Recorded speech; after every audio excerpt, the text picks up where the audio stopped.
sisters in Islam, if the sun wants to play the role of the moon and the moon wants to play the role of the sun, what happens? You have an eclipse. You have an eclipse. Either a solar eclipse or a lunar eclipse. What happens when the eclipse happens? The effect of the sun is weakened. The effect of the moon is weakened. And the stars are nowhere to be seen. In the home, when the father wants to be the mother and the mother wants to be the father, you know what happens? You have an eclipse. It's called a social eclipse. And when this happens, the effect of the father is not felt, the effect of the mother isn't felt, and the children suffer the most. Building, what's going on, y'all?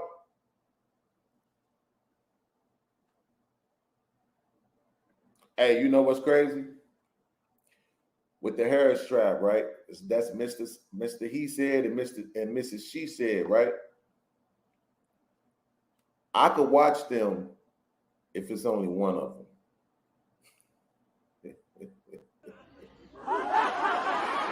So like if Mr. He said go live and he up there by himself,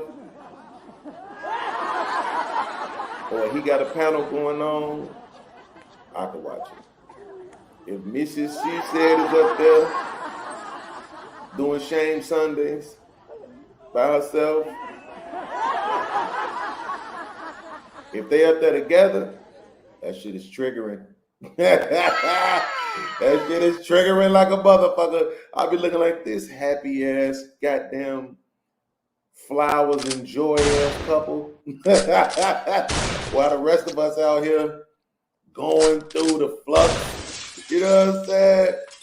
Puss ass relationship problems and shit. And they up there like goddamn it, Huey P. Newton and Angela, you know what I'm saying, on some motherfucking fight it, fight the power, fight it, fight the power, looking all cute and shit. Y'all know they say when people been together for a long time, they start looking alike and shit, right?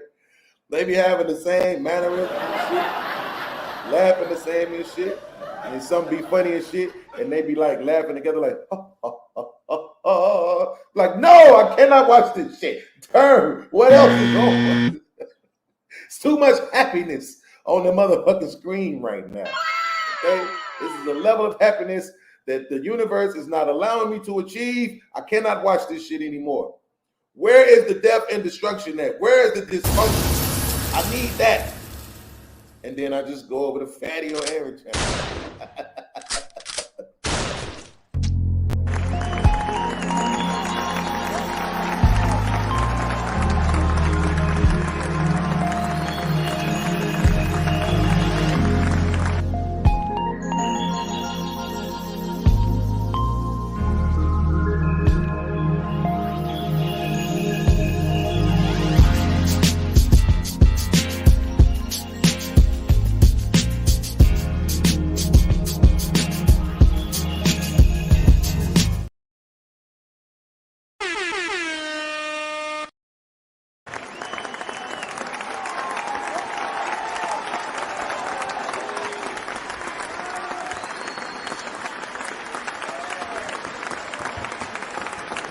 Okay.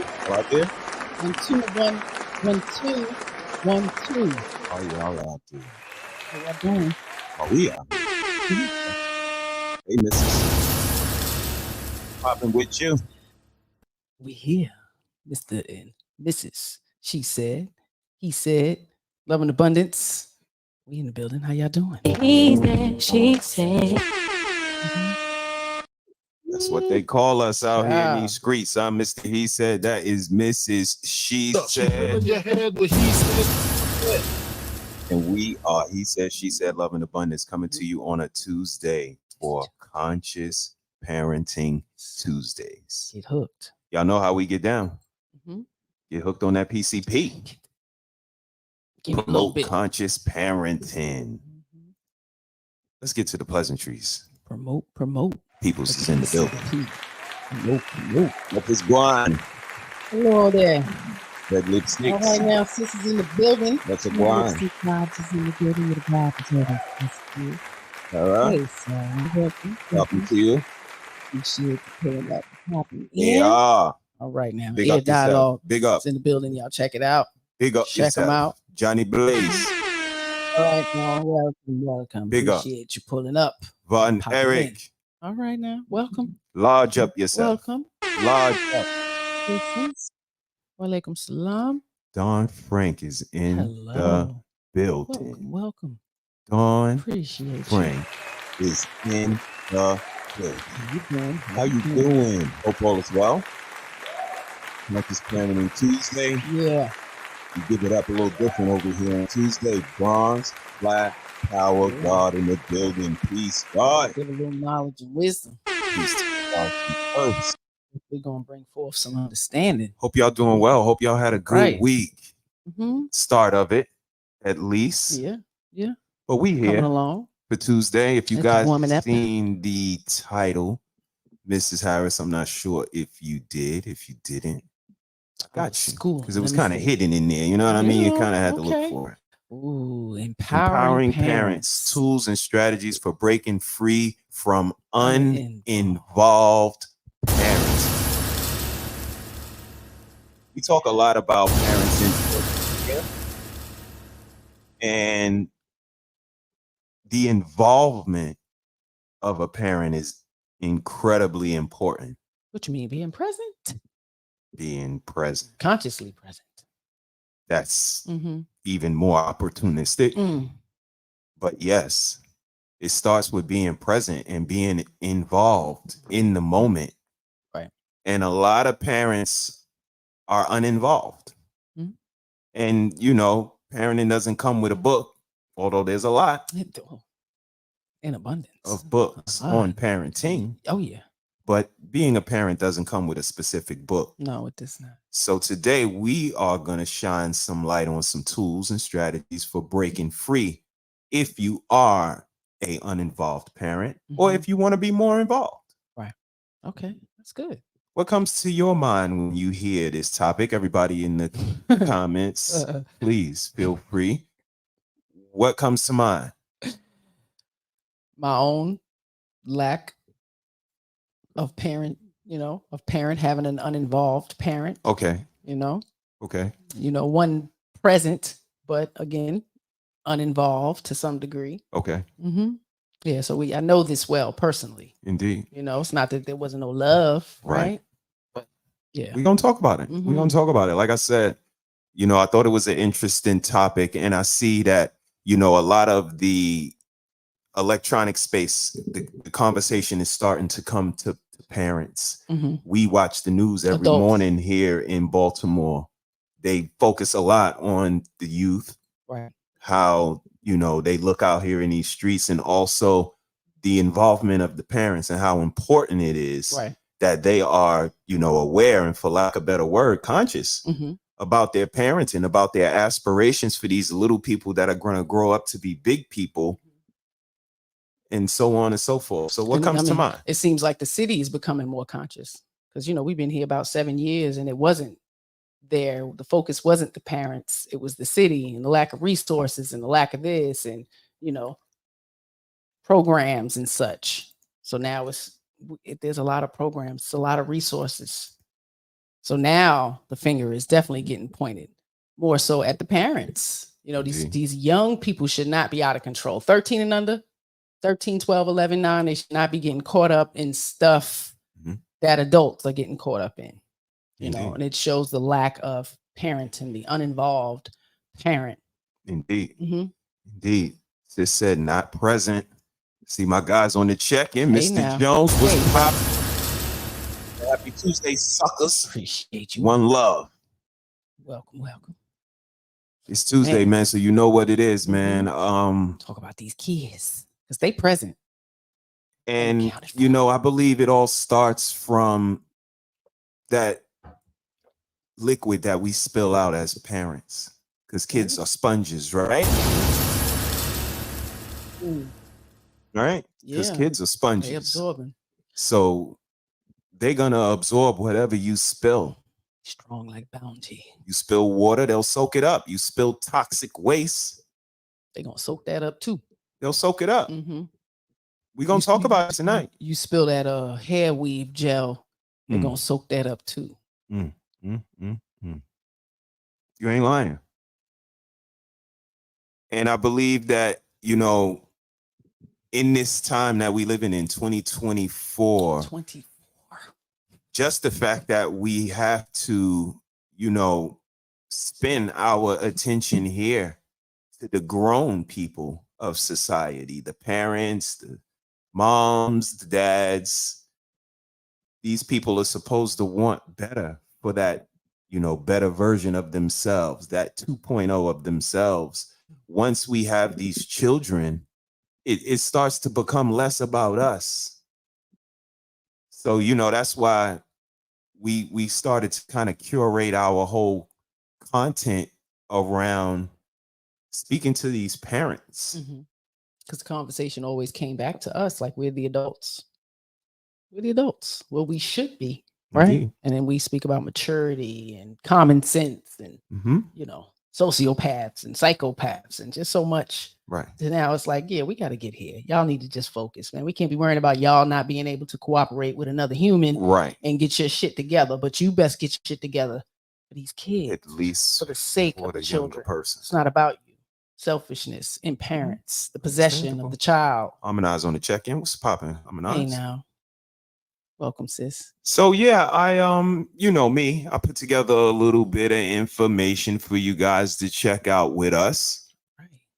Ready for and this. Of course, if you want to, you know, read the information in its entirety of where we got this from, always check out our description. But like I said today, I wanted to give some tools on how to become more involved. Because, you know, parenting is it's really ill, you know, and it's so operative and funny that you guys went in the basement today and did some cleaning up and found, you know, family video. Lots of family videos. Yes. Which made me appreciate this subject matter and you guys even more. The involvement, Mrs. Harris. I wasn't always able to be around. I was in the liquor store. I was slinging tile. I was doing whatever. But I just, you know, to look at those videotapes and see you hands-on, always in a pleasant attitude. Like I pointed out to the kids, do y'all hear her saying, sit down, I can't take all of this. You got, yo, I don't hear you doing none of that. It's like, please and thank you and teaching and books laying around and the involvement. Stern correction. I can go from playing and having fun to some real stern correction, and they'll hear that tone change. Yeah. And again, what's so funny about it, having to cuss them out, how ironic that it is you guys found that today, is because we can look like we just got in a time machine and went 18 years back on one. Yes. 20 years back or so on the other. Like, not necessarily exactly those numbers, but we got a 24-year-old walking around and an 18-year-old walking around. I look at some of these panels. Our kids are old as these people on these panels. Yeah. And the oldest one grown once he finished college. 29 years old. I don't need to be up under y'all.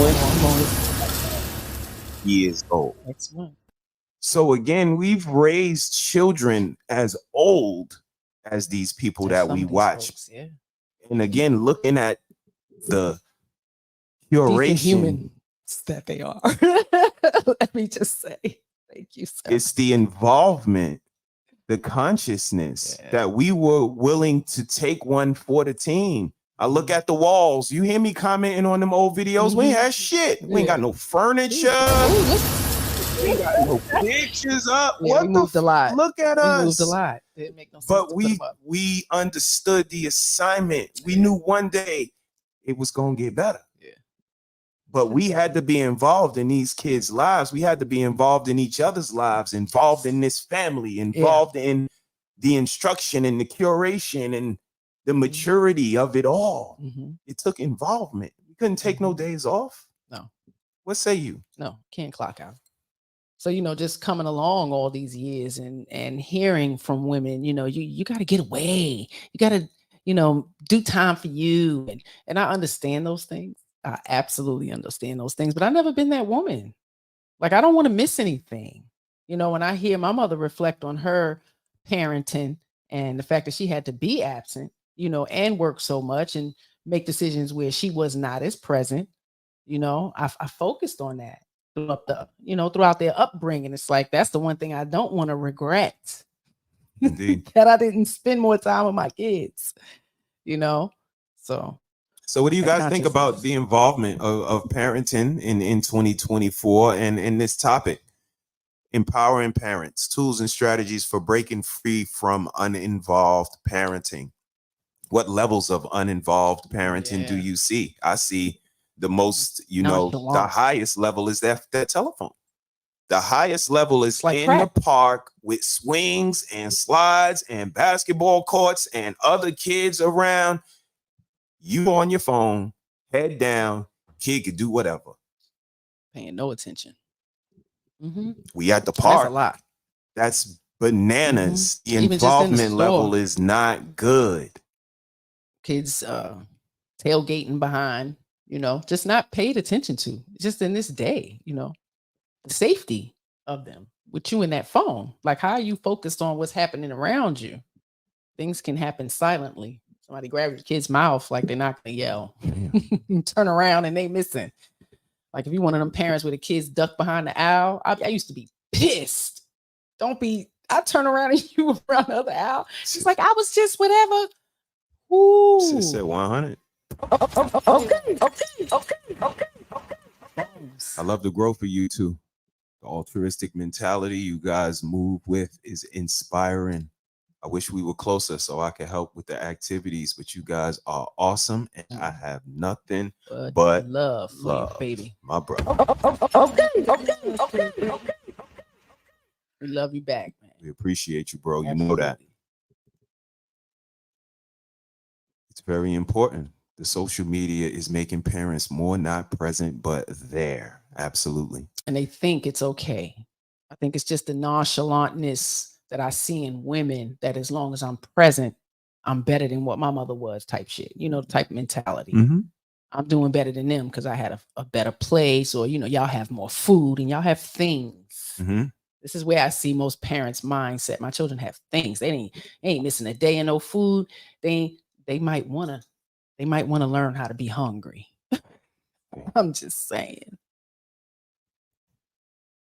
I literally smashed your namesake phone in with a hammer one time. Literally smashed. Yeah, those phones, they can be obsessive. Blaze is on the check-in. What's popping, my guy? Welcome. Okay. Said peace and abundance to the family, the Mars, the chat. Hope everyone is in good spirits. What y'all cooking over here? We are cooking, sir. Cooking that PCP. Yeah, we are conscious parenting. But today, we're talking about uninvolved parenting. A lot on the YouTube streets is the conversation is starting to gear towards parents and parenting, which it always should have been. And I even hear people talking about how parents should have mandatory classes. Absolutely. When they have children, when pregnancy is announced, but it should be a little more concentrated, not just one overall seminar that gives you some condoms, and it should be, something that should be concentrated. Yeah, from the time you find out, it should be a class until you are delivering that child and after. It should absolutely be that type of support, whether it's classes through your elders who are equipped with many tools, right? You may not agree with all of them, but it is a lot of knowledge. Right. They spit out some babies. They raise some kids. Y'all still walking around alive with all your limbs. Like, consider some of that knowledge. You spoke to the baby showers, that they should be an instrument of teaching. Absolutely. And passing on knowledge instead of instruments of party. Yes. And alcohol and, Talk about it. Goodness gracious. I mean, again, it's a plethora of knowledge, offering up tips and strategies for a new mother, because she has no clue on what's about to happen to her body. And it is absolutely different each pregnancy and each labor. So you never know how it's going to turn out. So to have that much support, that much awareness and focused purpose when it's all happening. Because we could say what we're going to do. I got you. That's exactly where I was going with it too. When it's happening. Now let's get in our time machine and let's ride in it to 2024. How does that look with one of these new couples? The way, you know, relationship dynamics are now. You know, who gonna check me, boo? And are you gonna go 50-50 with me? Right. Couple. How does that look? How, you know, does learning and willingness to learn and be involved as a parent? That's the first part, the willingness to learn. But with that, it's again a vetting process, because you definitely want to surround yourself with positive mindset women, you know, who will create a positive mindset for you. Because when you grow up around women who like, girl, please, I got that epidural and was wasting no time, you know, I ain't even thinking about popping no titty. Let me get that Similac. You know, that type of mentality. No, you don't want to be around. You want to be around women who are going to gear more towards natural everything, you know, learning the techniques to breathe, getting your body ready, the positions that you need to be in that helps ease everything, you know, you being able to advocate for yourself so you can guide your husband, you know, and not beat him up because he don't know what the hell going on. Okay. That positive mindset of women, you absolutely, because I used to look at women like, you got to be kidding me. So just the sourness and the bitterness behind it all, and then spit out more babies. I was confused by it. You having another one? I thought it was horrible. I'm confused. Right? It's that bad. I've heard some real horror stories. I wouldn't disagree with that. You know, but I mean, sex is good though. So you know how that goes. It is. Ladies have to protect their bodies and their mind. You don't want to rear children that you don't want. You know, and it just happens, you know, and now you're overwhelmed because you got 4 or 5 running around and it's not really what you desired. So that consciousness in your body, knowing how to protect yourself in every way possible. You ain't got no condom, you can't get none. Damn. It is what it is. You know, you really need to be conscious of that, because you in turn have to deal with the consequence of it. A man can walk away or die, or anything can happen at any time, and you are still held responsible, you know? No different than being an absent parent. Donique in the building. What's good, Donique? Hope all is well. Oh, welcome. Hope you're having a good start to your week. We talking about uninvolved parents and how we can get them some awareness to be a little more involved, or to sharpen your toolbox if you need to. And for a first-time new mother, positivity is what she needs. You know, optimism. You know, looking at the bright side of everything. You know, having that mindset is very important when you're pregnant. You know, and going into labor, it helps the cervix to relax. You know what's happening to your body. You're aware of it. So you're going to allow your body to do it instead of tense up, and it may cause some problems. You know, that's why doulas are an awesome resource for women. You know, some insurances cover it. So ladies, I would suggest looking into that as well. You know, finding someone you're comfortable with and, you know, maintaining that relationship throughout the pregnancy and the labor. It's significant. It's very helpful, you know, because they help the husband too. You know, they don't know the whole process, you know, they don't know what's going to happen. So, you know, you have to consider that as well. They are going through it too. It's your body, but they're going through it too. Thank you for that. Yes. I appreciate so let's go ahead and get to this subject of uninvolved parenting. Uninvolved parenting, also known as neglectful parenting, is a parenting style characterized by a lack of emotional involvement and support, as well as minimal supervision and guidance. Parents who exhibit uninvolved parenting tend to have limited interactions with their children and show little interest or concern for their well-being. They may prioritize their own needs and interests over those of their children, leading to a lack of emotional connection and neglect of their responsibilities as a parent. This style of parenting can have significant negative impacts on children's development, social skills, and overall well-being.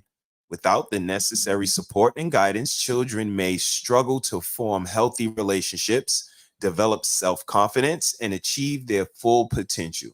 It is important for parents to understand the detrimental effects of uninvolved parenting and seek strategies and tools to break free from this style and create a nurturing and supportive environment for their children. Yes, that's awesome.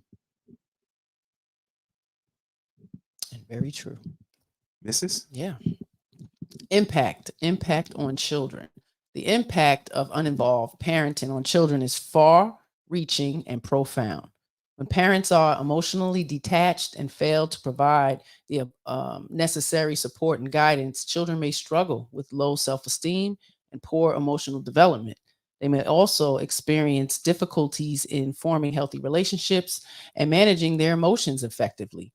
Furthermore, uninvolved parenting can hinder a child's academic and cognitive development, as they may lack the motivation and encouragement necessary to excel in their studies. Ultimately, the effects of uninvolved parenting can have long-term consequences, impacting a child's overall well-being and future success.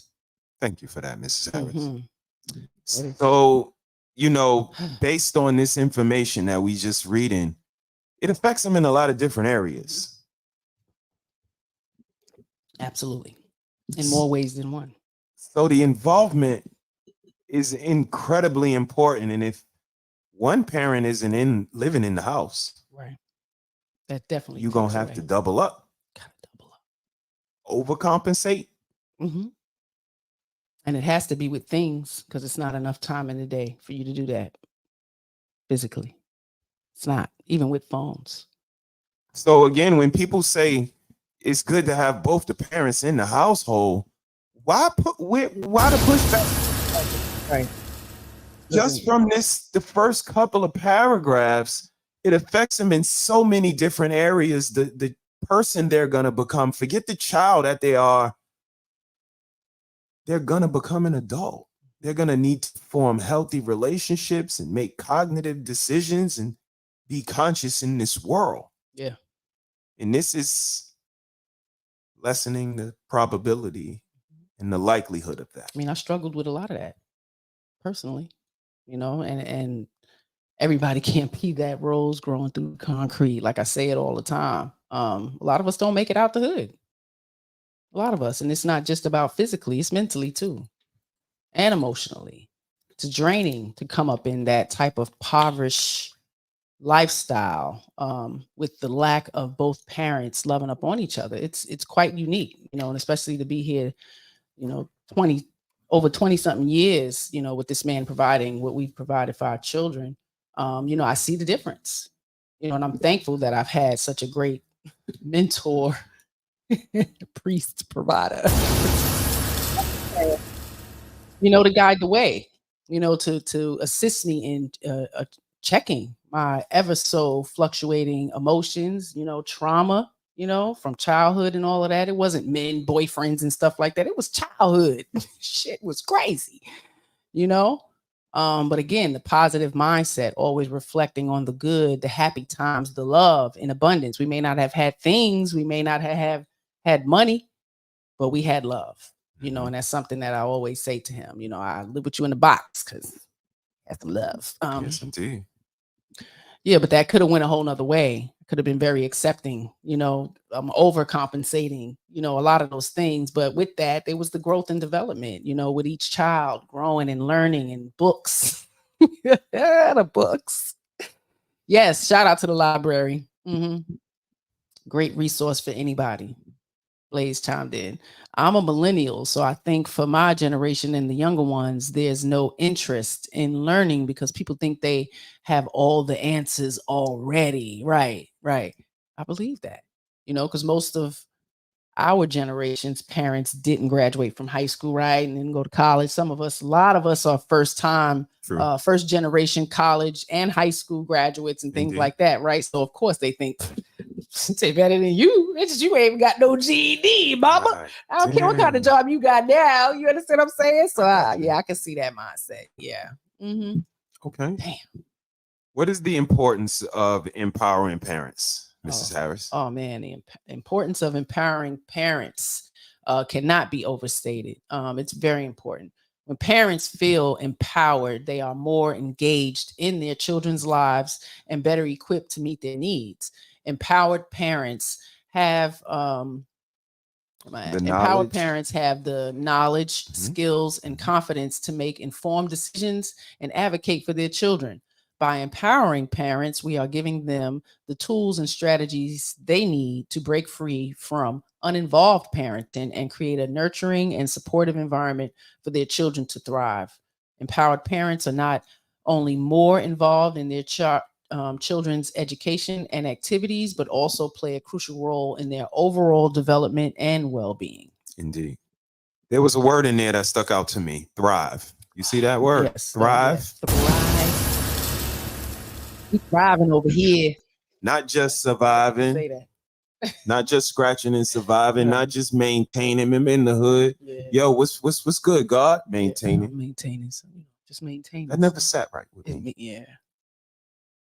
Yeah. What can we do to make that? Let's thrive. Talk to me. What's going on, man? Yeah. And it's the way they said it too. Somebody be like, you know, I'm maintaining, you know. Yeah. Yeah. What's going on? So thrive, you know, we play semantic games to hinder the conversation. You know, what kind of house we talking about? What is good? What kind of father is he? You know, what kind of mother is she? Are the kids thriving? Kids ain't thriving with all of that questioning shit. With all that it depends shit, the kids ain't thriving. Right. Displaying. And this is how I know they ain't there. Y'all too busy worrying about semantics. Yeah. There's no and winning a fucking debate, and ain't none of y'all never been on no fucking one or two that stand out in the internet crowd. Spelling bee. Yeah. You don't be up there running your mouth with all of those people, so you wouldn't. No. Can't entertain. I got too many children to build. So again, the one or two that has actually been on the debate team, they stand out. But all of y'all ain't even been in school long enough to even debate. Nigga, did you graduate high school? High school. Shame. That's a shame. Shame. Debate. Were you on the debate team? Do you even know the rules and the formalities of a debate? You know, one person got to stop talking before you could freaking start. There's no way that this is it's impossible. Not even how they go. Yeah. And I can understand the parents' defeat, right? They're So not empowered. How are they thriving? You not checking their homework because they can't read. We can't say it's all the moms because the dads are the most involved dads. They around. So they around. What the fuck is y'all doing though, actually, when you around? I don't know if they have as much control in the home. I think in some homes, you know, the control is more so in the mother's hands. You know, and you know, we allowed to pop off. I don't know if they believe that that's how their mother did it, right? So they may not see anything wrong with it, you know, cursing the kids out all crazy and, you know, instead of just speaking to them in a respectful way, setting clear rules and boundaries and, you know, expectations. These are your children.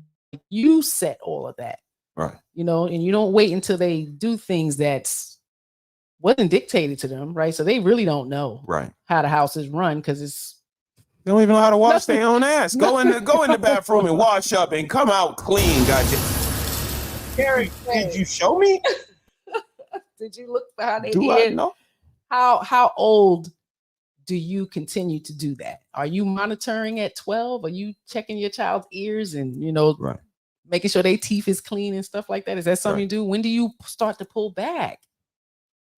When the job is being done to standard, when it's done up to par. Listen, my kids 18 to 20, I don't care what they get in their car and their teeth looking crazy, we will stop.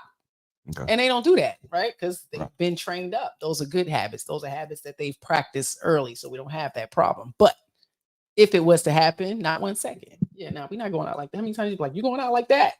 Yeah. You know. Selflessness and the constant need to always have the last word plays a huge role in uninvolved parenting. Parents are too busy trying to one-up each other that the child falls through the cracks. I mean, I can't disagree. It's a who's the better parent contest type thing. It's like we said in the beginning, the opening video. It's a social eclipse. When the mother wants to be the father and the father wants to be the mother, it's a social eclipse. And what happens in an eclipse? You can't see the stars. And the children are the stars.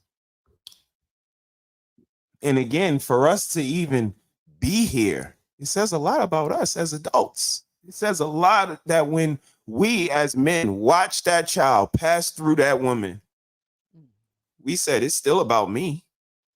Give a fuck what just went on over there. It's still about me. What's popping with me? I got a plan. I got shit going on, shorty. Child. When I watched that child come out of you, I said, holy shit, it ain't about us no more. We gotta eliminate the excuses for these little motherfuckers, because they gonna come up with excuses no matter what we eliminate. And let's just say, right, the last one. Baby had to go to work. He dropped me off at the hospital. I said, drop me off. You go to work. Right. And keep going on your side. Were you ready to have the baby yet? No. Right. No. Okay. Absolutely not. Right. And so she didn't have the baby. I dropped her off at the hospital, but it was kind of a false alarm. Wasn't too false because it was I knew my ready body to by this happen. time. Right. But it was false at that time. Yeah. Guess what it looks like on my side? I walk back in work after I drop her off and she don't have the baby. I walk back in work. Yeah. Guess what they said? Where's the baby? You gonna bring it to the I store? said, ain't no baby yet. They say, ain't no baby. No, ain't no baby. Like, why not? You left for a baby. You leave for a purpose. Everything is purposeful with us. You left us for a purpose, to have the baby. We need you back so you could get back to work at your regular capacity. They know logically, though. Can't say when the baby's coming. Okay. You know? Okay, in your world, that's in the work world, they don't care. You're expected to be there. And then when I was ready, I called nigga and said, yeah, the water just broke. Come on. It's about to go down. About 40 minutes. I said, you got about 30, 40 minutes. Very conscious, very purposeful, and very intentful that now once these damn kids come out, we got to set the trajectory different in this last name Harris, because this shit ain't been looking good so far. But I had to admit that. For the generation. And I pulled you on board. Both sides. You weren't unaware. Oh, absolutely not. That I wanted to change the trajectory, change the dynamic of family, change what I called function inside of my house. Both of us. We was on the same page. I didn't say it depends. Don't judge me. Don't ask me. No. Nope. It's different. It's different in 2024, Mrs. Harris. At the right time. And that's why I asked, like, how do we even get on the road to being more involved? If you're not involved as a baby mama, and I want to tell you, yo, Nikki, I need you to be a little more involved with these little ones. I know we not together, but goddamn, noodles, come on, ma. No. And in today's woman, right? Please. 2024 I don't know. Some of them are a little cutthroat. You know, they don't want you to critique their mothering to any degree, even from the father. So let me ask you this: once you're involved and you see consciously you feeding this little nigga noodles and then Takis with Kool-Aid, and you're not noticing that, you're not gonna change that up, just being more involved. Say it. No. I mean, if they go to programs, you know, like WIC, you know, most women get that. Like, they tell you how to feed the kid. So, you know, you just not listening. It's a lot of pamphlets on the check-in. Welcome. It's a lot of pamphlets, you man. Said they tell you how to feed the baby? Absolutely. Yes. WIC, they don't play. They don't play. They tell you, they give you all these pamphlets, and you know, you get all these checks for milk and eggs and fruits and vegetables. You know, when our kids were little, they didn't give the fruits and vegetable vouchers. But I think with Madison, first two years, I think I only had maybe 2 years, 3 years, they was giving fruits and vegetable vouchers. That's an extra $40 worth of grocery. You know what I mean? So it's just a lot of resources when it comes to that. And if you're getting that, they're educating you about how you should do some things when it comes to those babies. Okay. So that information is just not being received. Right. Yeah, they're not utilizing based on what we see. Absolutely. In our opinion. Yeah. Of course. In my opinion. Mm-hmm. Okay. All right. Yeah. All right. They offer classes. Sis said wash your booty. Wash your butt. God damn it. I wouldn't disagree with that. I wouldn't disagree. Yeah, I think we think they get to like 4 or 5 or even, 7, and there's no have to check in with them and how they're bathing and their hygiene, if they're doing it properly. They could just be in there playing for 15 minutes and never washed up, and then you go scream, get out, and they didn't even wash up. It's funny that you say that. You see what Brother Jones put in. IQ versus EQ. So again, mentality, consciousness versus yelling, screaming. Just turn it up loud. I mean, and I appreciate you. Yell it too. Yeah, we got a note. Pull out the note.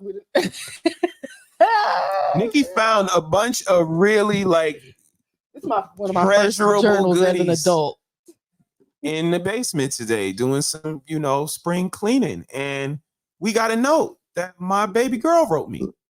Look what that say. To Dad from Leah. Let's see what it says, guys.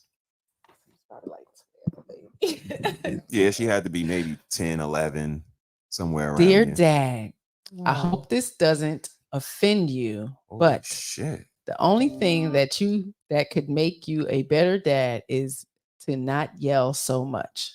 Love, Leah H. P.S. Less cleaning wouldn't hurt either. I'm gonna miss you this summer.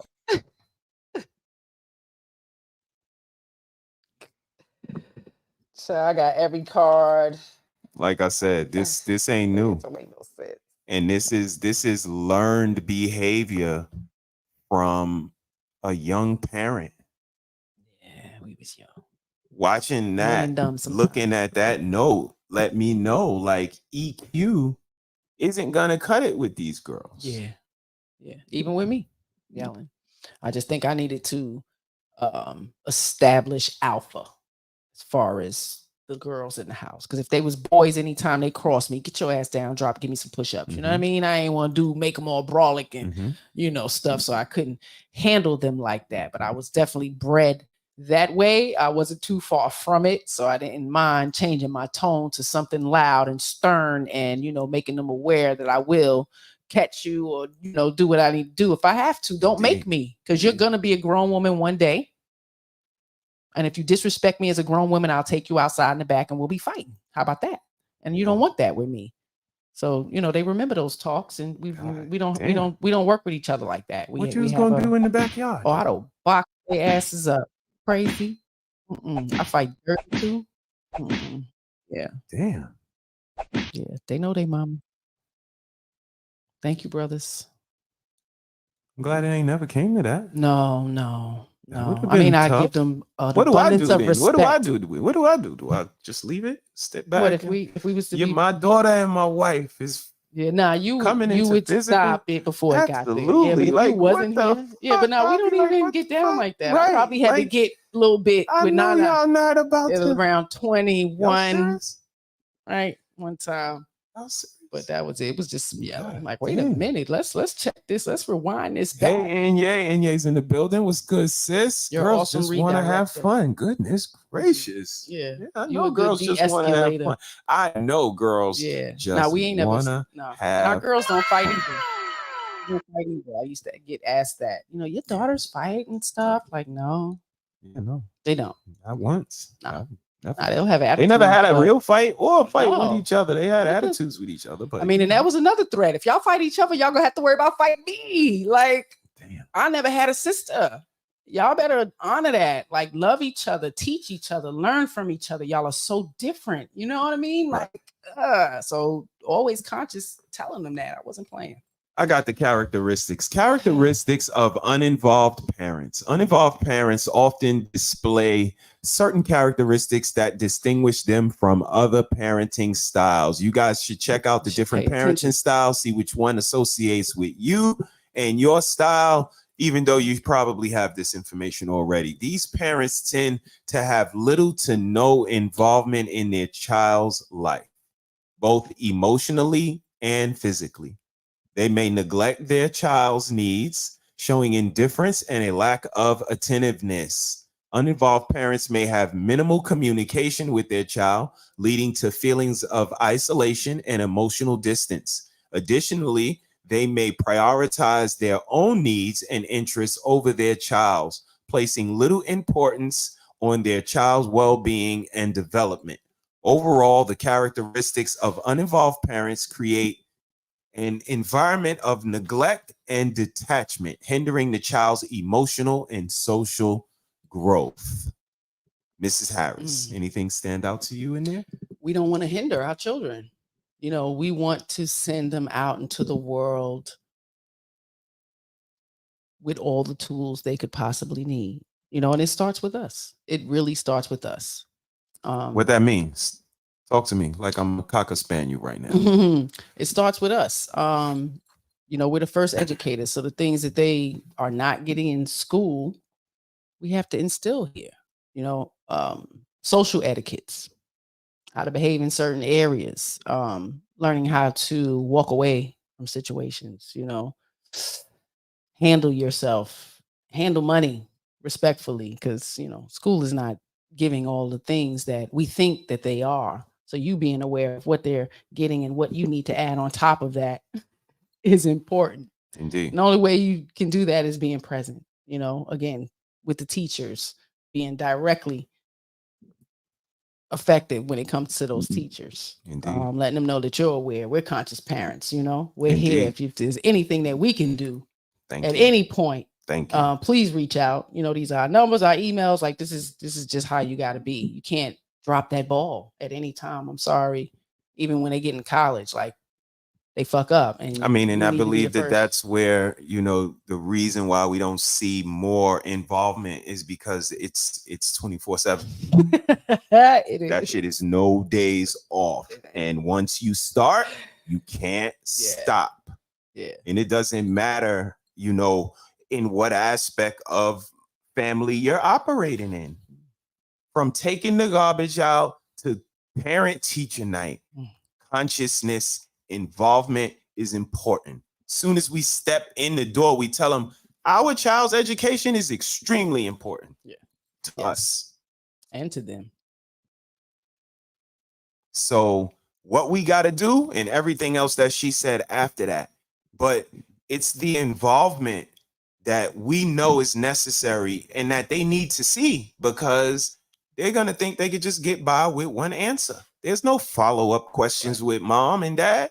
They're not even that thorough. That nigga don't ask no second question. He asked me, how was my day? I say fine, and he's done.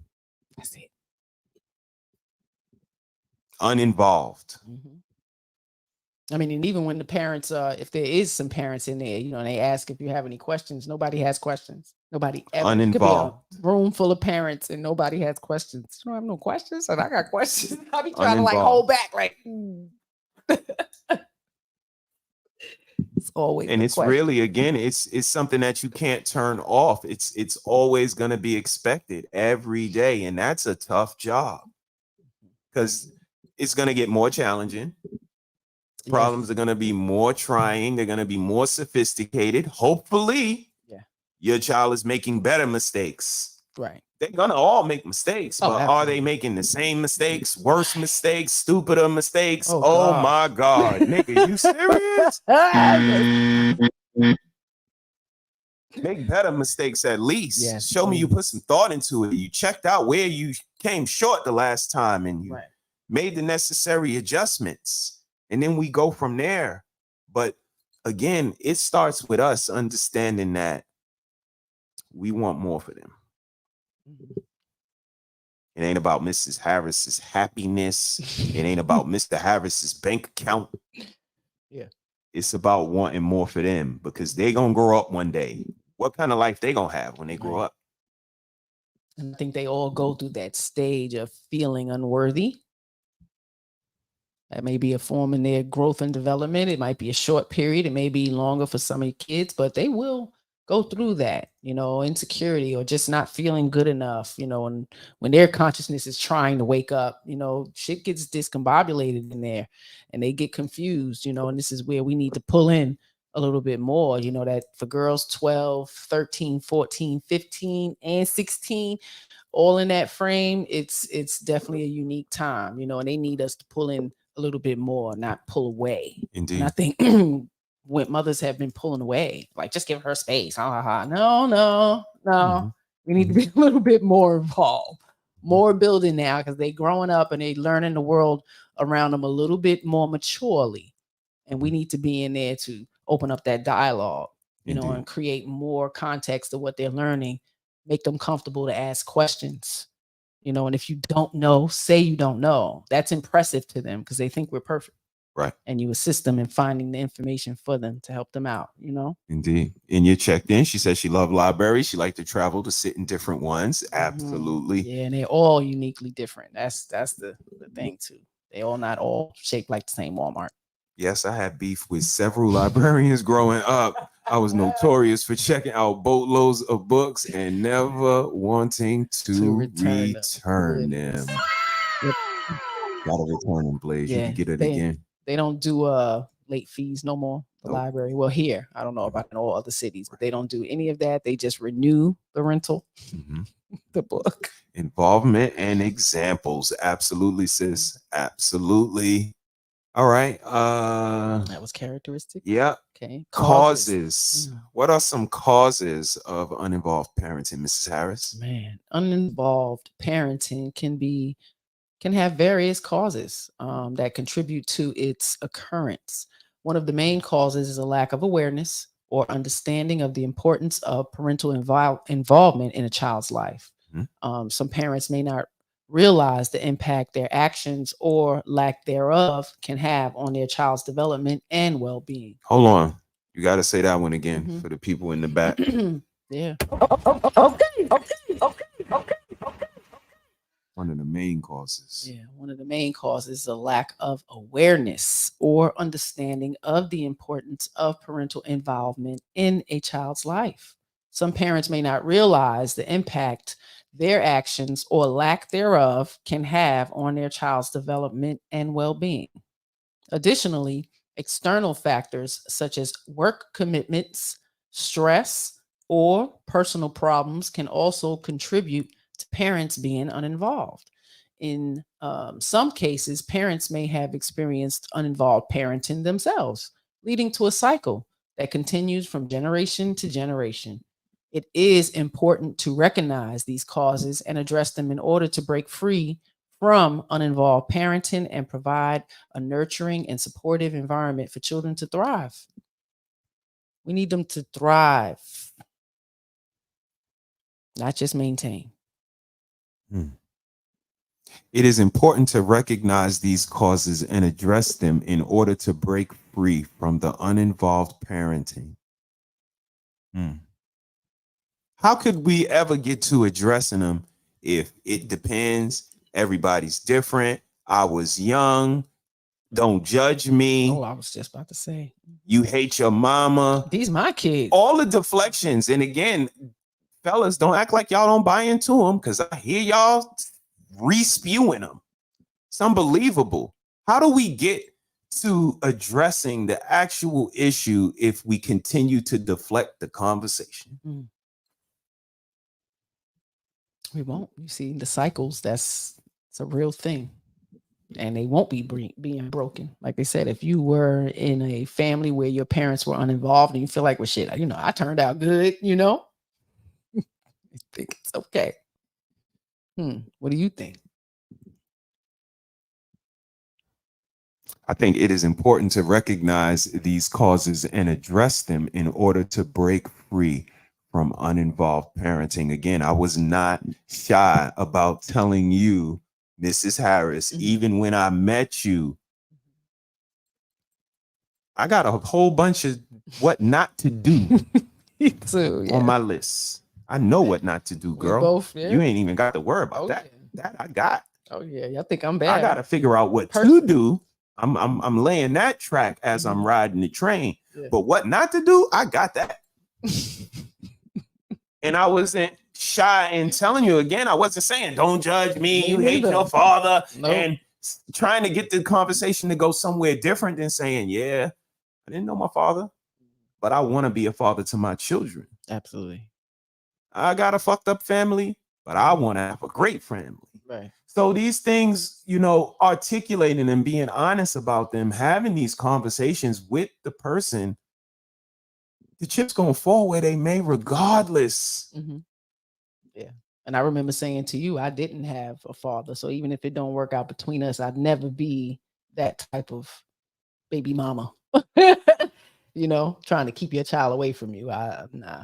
So again, I promised I wouldn't, you know, jumping back in that time machine and come to 2024, how does this conversation play out with these younger kids that, you know, we want them to be more involved?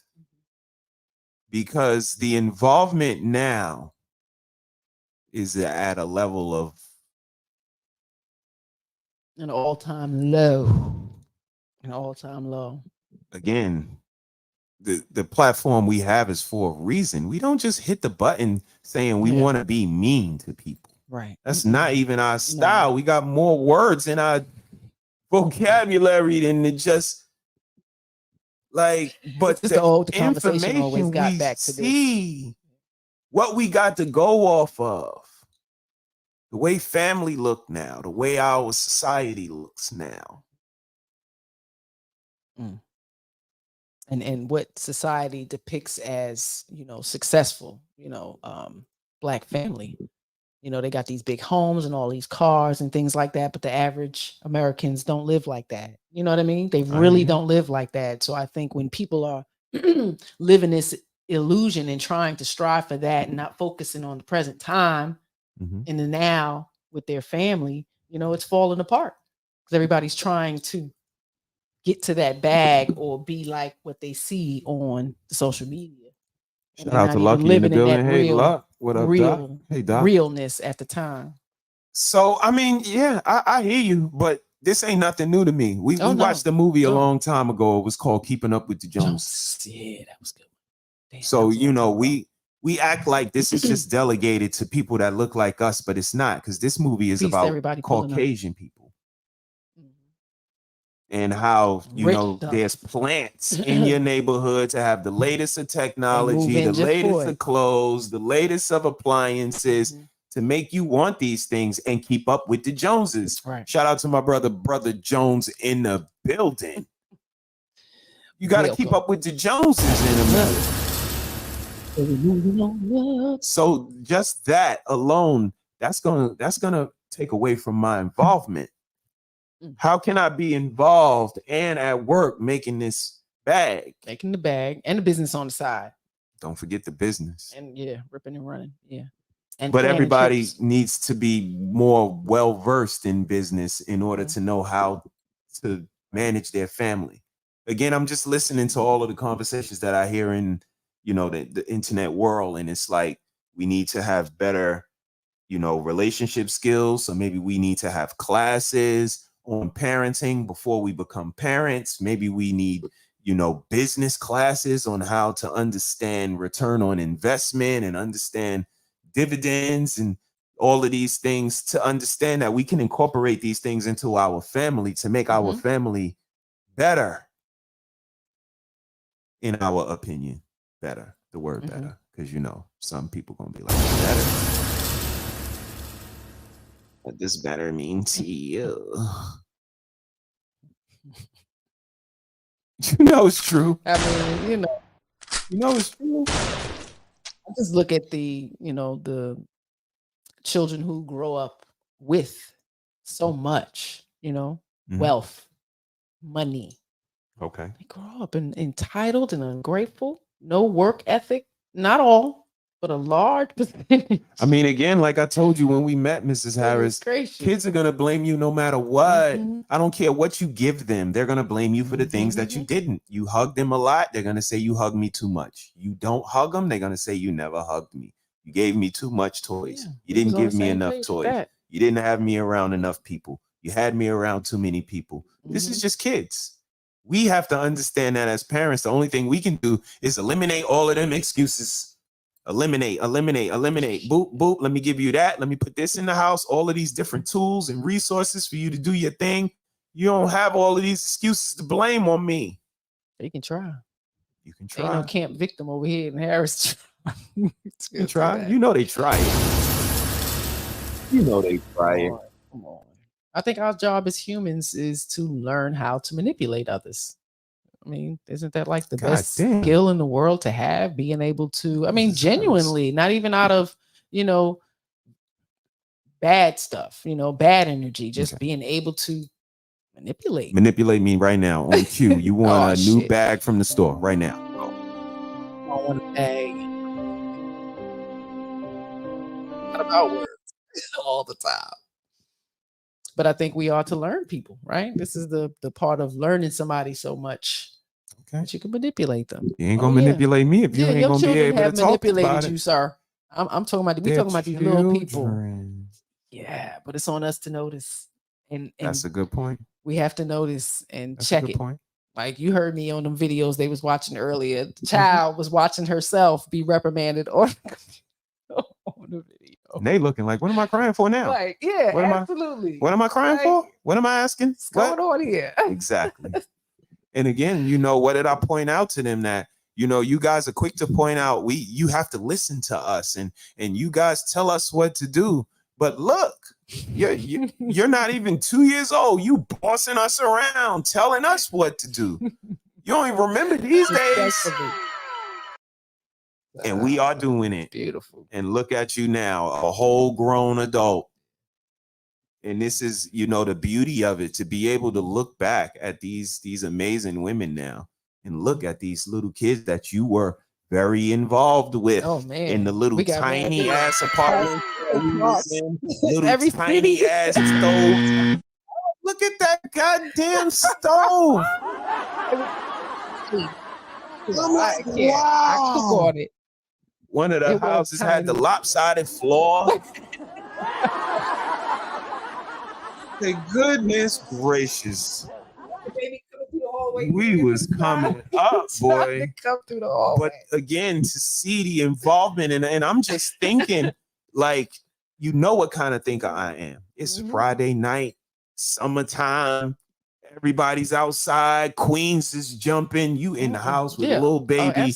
With Everybody Hates Chris playing in the background. And you running in hours. It's Daddy. Every day. The phone. Say hello to Daddy.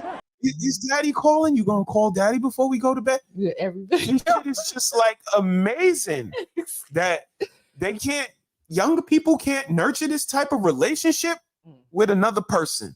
It's really that hard with all the money and all the education and all the degrees and all the designer clothes and all of the European bags and all of the implants and uplifts and Brazilians and Dubai and Jamaica, and they can't come together to raise a fucking family. No. And we did it from 1998 with fucking nothing. Got some love. And people say our shit fake. And people would say our shit is fake. What comes to mind when you think of love and abundance? That shit ain't real. Shit gotta be fake. Me some real YouTube marriages. I done seen people putting in YouTube marriages is fake as fuck. Out here. No, nobody say that. Not even a fucking acknowledgement, nigga. Quick, ain't no good marriages out here. And they agree. A bunch of people who know us too. Shit is really we gotta call no names. But horrible. It feels horrible. Really? So pull up and party with us, and this shit. How about that? Feels I horrible. don't know what to tell you. And I know we're not a part of their world. I know we don't sit at the cool table. We all in the same world. No, I know that. In the same. But at the same time, I believe it's a lot of confirmational bias because you can't say it don't exist if it exists. Yeah, come on now. You know what I mean. But you can't say it don't exist if it exists. So as long as they continue to not see that it's trying to exist, it is what it is. But we're gonna be here on Tuesdays. We're gonna be here whenever the fuck you want. And Sundays. How about that? Well, whenever the fuck we want to. Doing anywhere. Yeah. Let me get back. That's how effective we are. Effects on child development. The effects that this uninvolved parenting would have. Development can be significant and long-lasting. Absolutely. Children with uninvolved parents often struggle with development, healthy emotions, and social skills. They may experience feelings of neglect as their parents may not provide them with the necessary attention and support.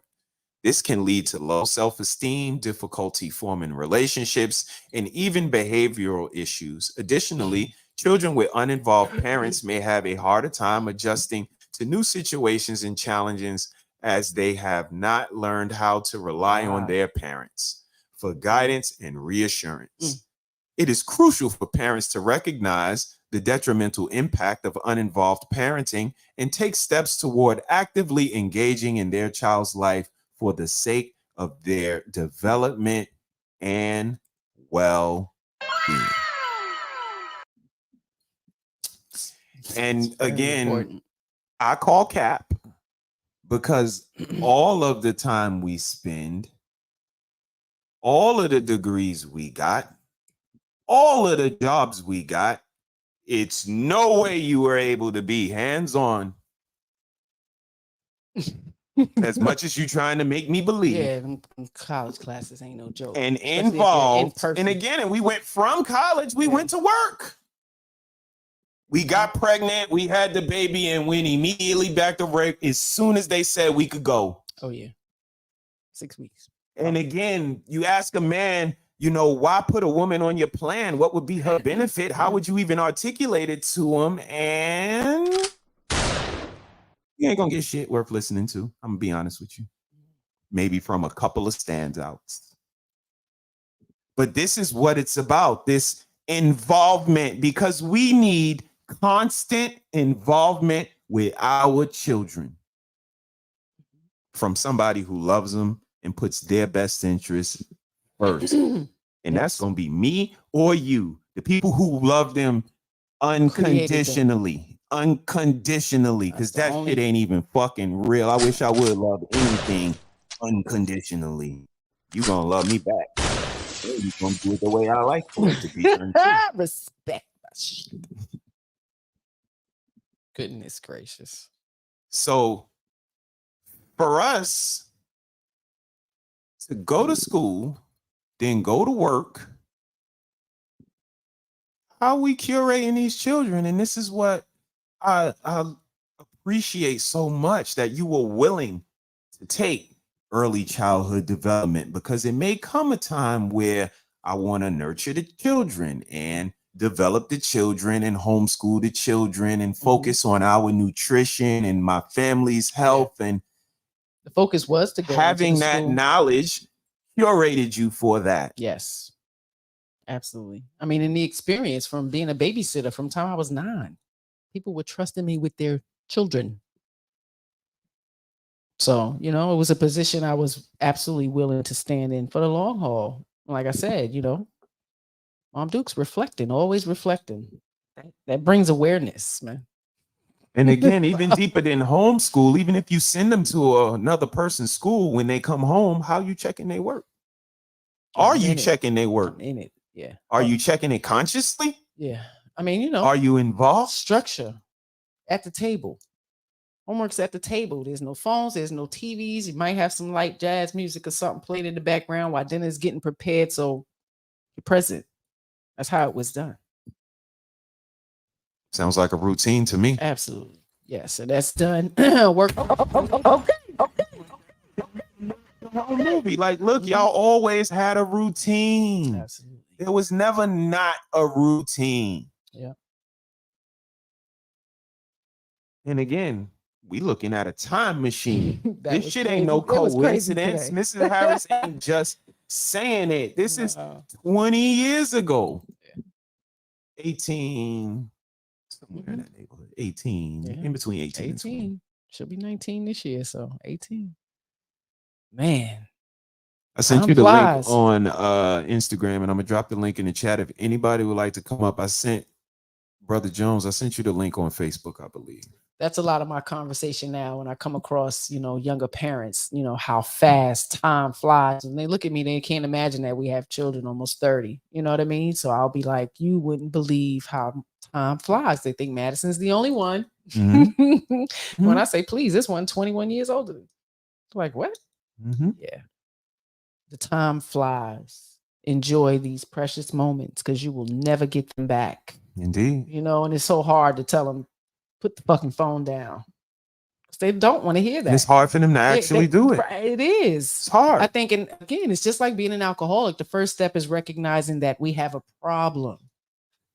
And we don't want our children to adapt to an addiction that's not even something of substance. Like it's literally an electronic and it's getting them high. But the second step is creating an environment where it won't be hard for them to put the phone down. When that projector was on, it wasn't one phone out. Oh, no. They was looking at themselves, like captivated. I'm walking past, like, damn, I want to go take a shower, but I want to see where we going to watch it ourselves. Where's it cutting to next? Like, it was dope. Yeah. But to see them, it wasn't, the phones. And again, Clue, Uno, Uno Dare, Life, Uno Flip, Candyland, Life, Monopoly, Candyland. All of these things are in here because that phone is not the only thing in the world. There's so much more shit in here. So much more fun as a family that we can have, but that come from us being involved. Yeah. And setting that tone. Because at any time it could be like, yo, let's get this game going. And Madison, you want to grab a game and bring it downstairs? Sure. It's on. Yeah. It's on like popcorn. Right. But it's that involvement. If everybody is standoffish, it depends. Everybody's so individual.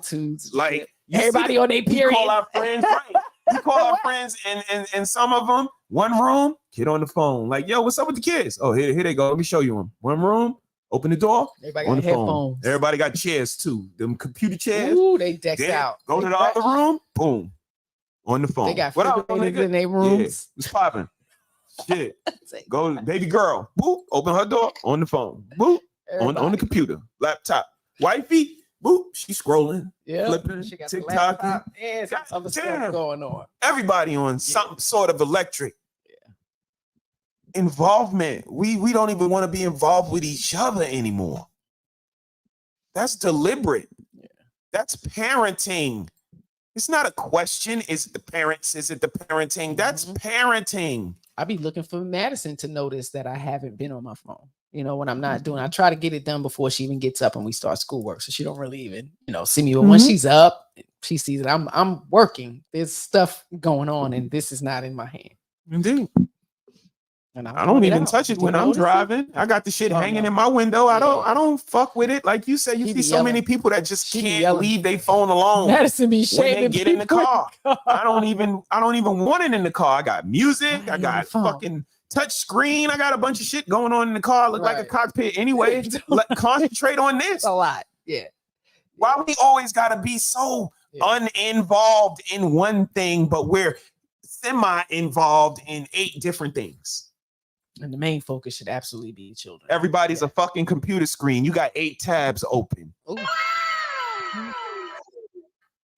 Why so many things? Uninvolved. A lot of work.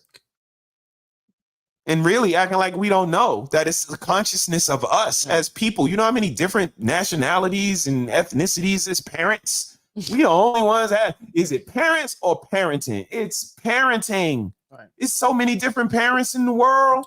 It don't come with an instruction book. Everybody's different. Remember all of that shit? Yeah. The Amish people still applies. Totally different. Still applies. let's keep going. Oh, did we get effects of yeah. child? Yeah. Okay. Here we go. Here we go. When it comes to breaking free from uninvolved parenting, seeking support and resources is crucial. Parents who are looking to change their approach and improve their parenting skills can benefit greatly from connecting with others who have gone through similar experiences. This support can come in various forms, such as joining parenting support groups, attending workshops or seminars, or even seeking advice from professionals. Additionally, there are numerous resources available both online and offline that provide information, tips, and strategies for parents looking to become more engaged and involved. By seeking support and utilizing available resources, parents can gain valuable insights, guidance, and tools to positively transform their parenting journey. Absolutely. Appreciate it that. is a journey. Appreciate that. It is a journey, guys. Like that growth and development of our children is not just of them, it's with us as well. Mhm. Indeed. All right, brother. Who Thank we you got for in that. the building? We got Winnell Dawshington. Oh, Winnell Dawshington Winnell. is in the building. What's popping, my guy? Lord. Ladies and gentlemen, what's good? Everything Welcome, good, Winnell. Everything is good. The Joneses is in the Winnell. building. So do we pronounce that Winnell or Winnell? Hey man, bruh man is my cousin, Woody Hutton. He can't spell. Winnell Washington. Woody Hutton, motherfucker. You heard it here first. So, my brother, what comes to mind when you hear uninvolved parents? Don't start naming them. Yeah, no names. Don't say Right. no names I just either. Now. Like I was writing in the chat, you know what I'm saying, while y'all was talking and like reading, and I could relate to like a lot of that shit. But you know, like I said, IQ versus EQ, right? It's like, look, you did this, did that. Now go read that or go study that. My punishment was to read the fucking dictionary, dude. Like, who does that, right? So be smart, but I won't like hug you or say you know what I mean? And that's important. You know, I'm 47 now, so I ain't gonna say it don't matter, but you know, just hearing you guys conversation, it's like a lot of that of like how like, you know, father being there and even, you know, mom trying to play both roles, like it's not the same. Like it can be equated, but it's really not the same as me hearing when your dad get home, I'm gonna tell him what you did. It hits a lot different. You know what I mean? So I get that shit, man. But yeah, you guys are like dropping jewels, but it's like bringing me back to just growing up on Madison, and I was the youngest there. You know, Malo 5 years older. This one's 7 years older. So it's just me. Right. Yeah. And they have seen the things and did not how y'all was saying how like y'all kids don't argue, don't fight, because they all have been there. Like, look, don't do that because mommy might fuck you up. Don't do that because daddy might fuck you up. So they've been taught. I didn't have that. It's just like, he gonna learn. Mm-hmm. You know what I mean? So shit, I wish I had that, but you guys are dropping jewels, like, and it's like taking me back to Bed-Stuy. Like, what the fuck, man? No doubt. Like, No doubt. but at the end of the day, it makes me seem like my childhood was fucked up. Like, don't stop. Like, bring it. Like, me and my damn. brothers tortured each other, brother.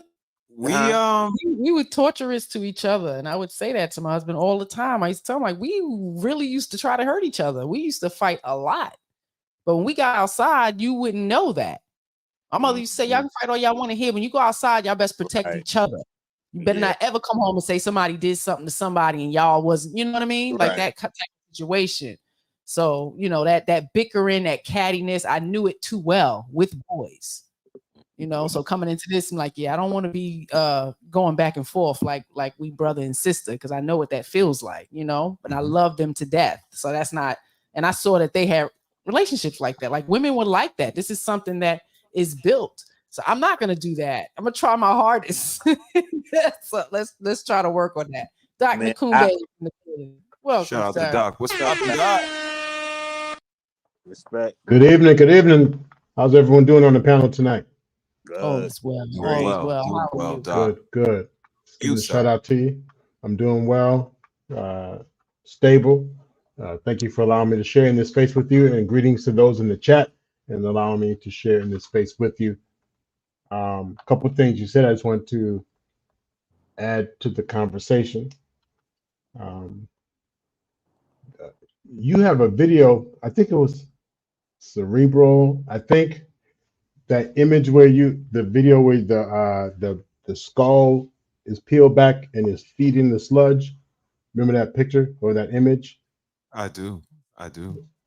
So the brain, because I heard you talking about the cell phone and the images and stuff, but it's such a constant feed of dopamine.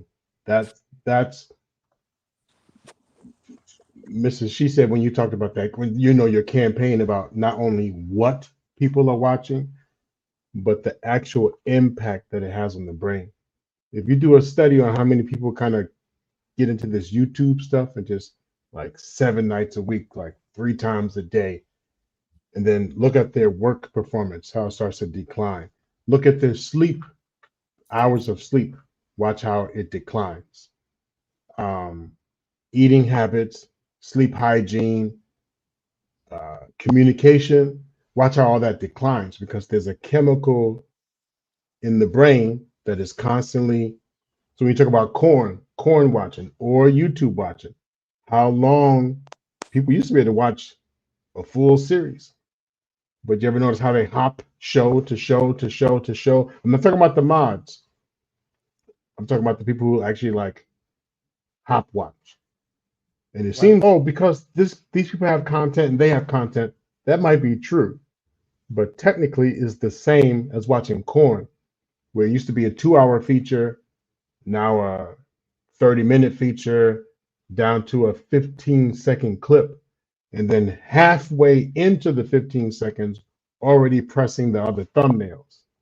So that actually is like diction. And so the phone, click, click, click, click, like swipe, swipe, swipe, swipe, click, click, click, swipe, swipe, swipe, swipe. It now impacts the addict brain.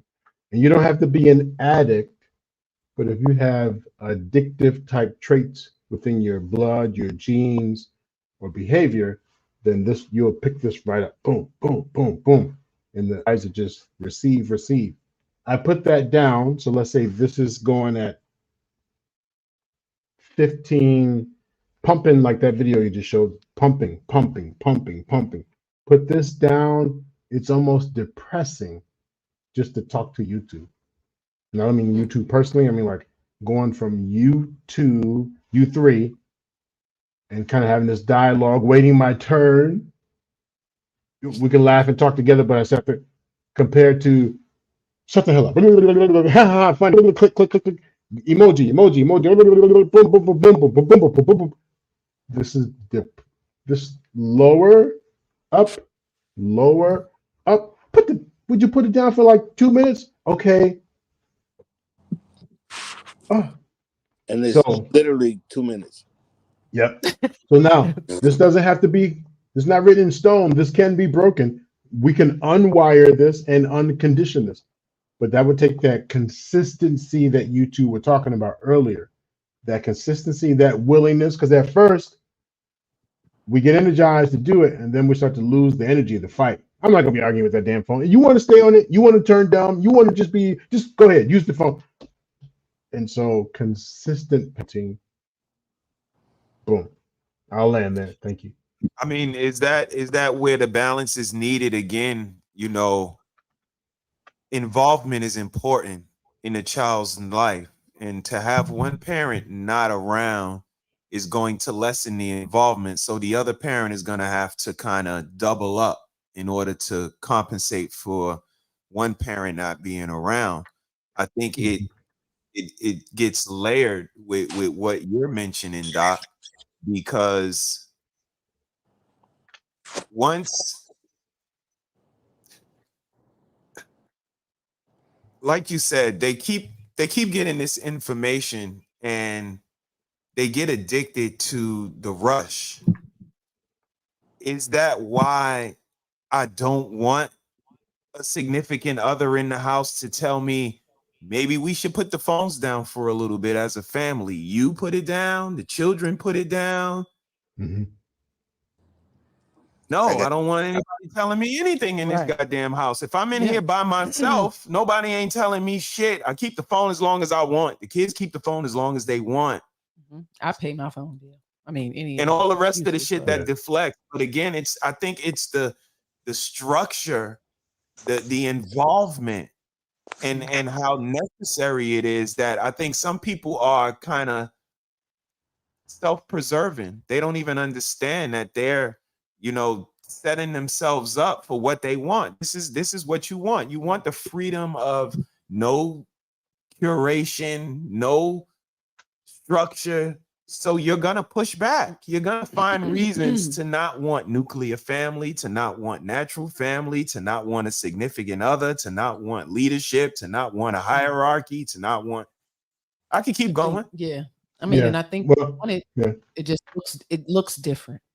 Okay. Right. It looks different, right. So the first release of letting go my control give you more room to control. And I think that's what they're afraid of. Okay. One pinch of leeway of letting down my guard, gives you the room to do the manly thing, to everything that I thought I had in my mind. I expected you was going to do, cheat on me, be bad, yell at me, make me go to bed at a certain time. Cause we got to get up 5 o'clock cause we got to do this routine. I got you. That's done happen, Because like you said, there was times where he had to say, yo, we got to go to bed. This TV got to go off. We got to go to bed.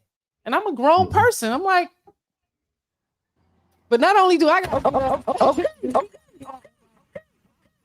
got to get up at 4:45 just to get the kids ready because we're sharing one bathroom. Like it was just a particular type of routine. So me going to bed at 11 o'clock ain't going to work.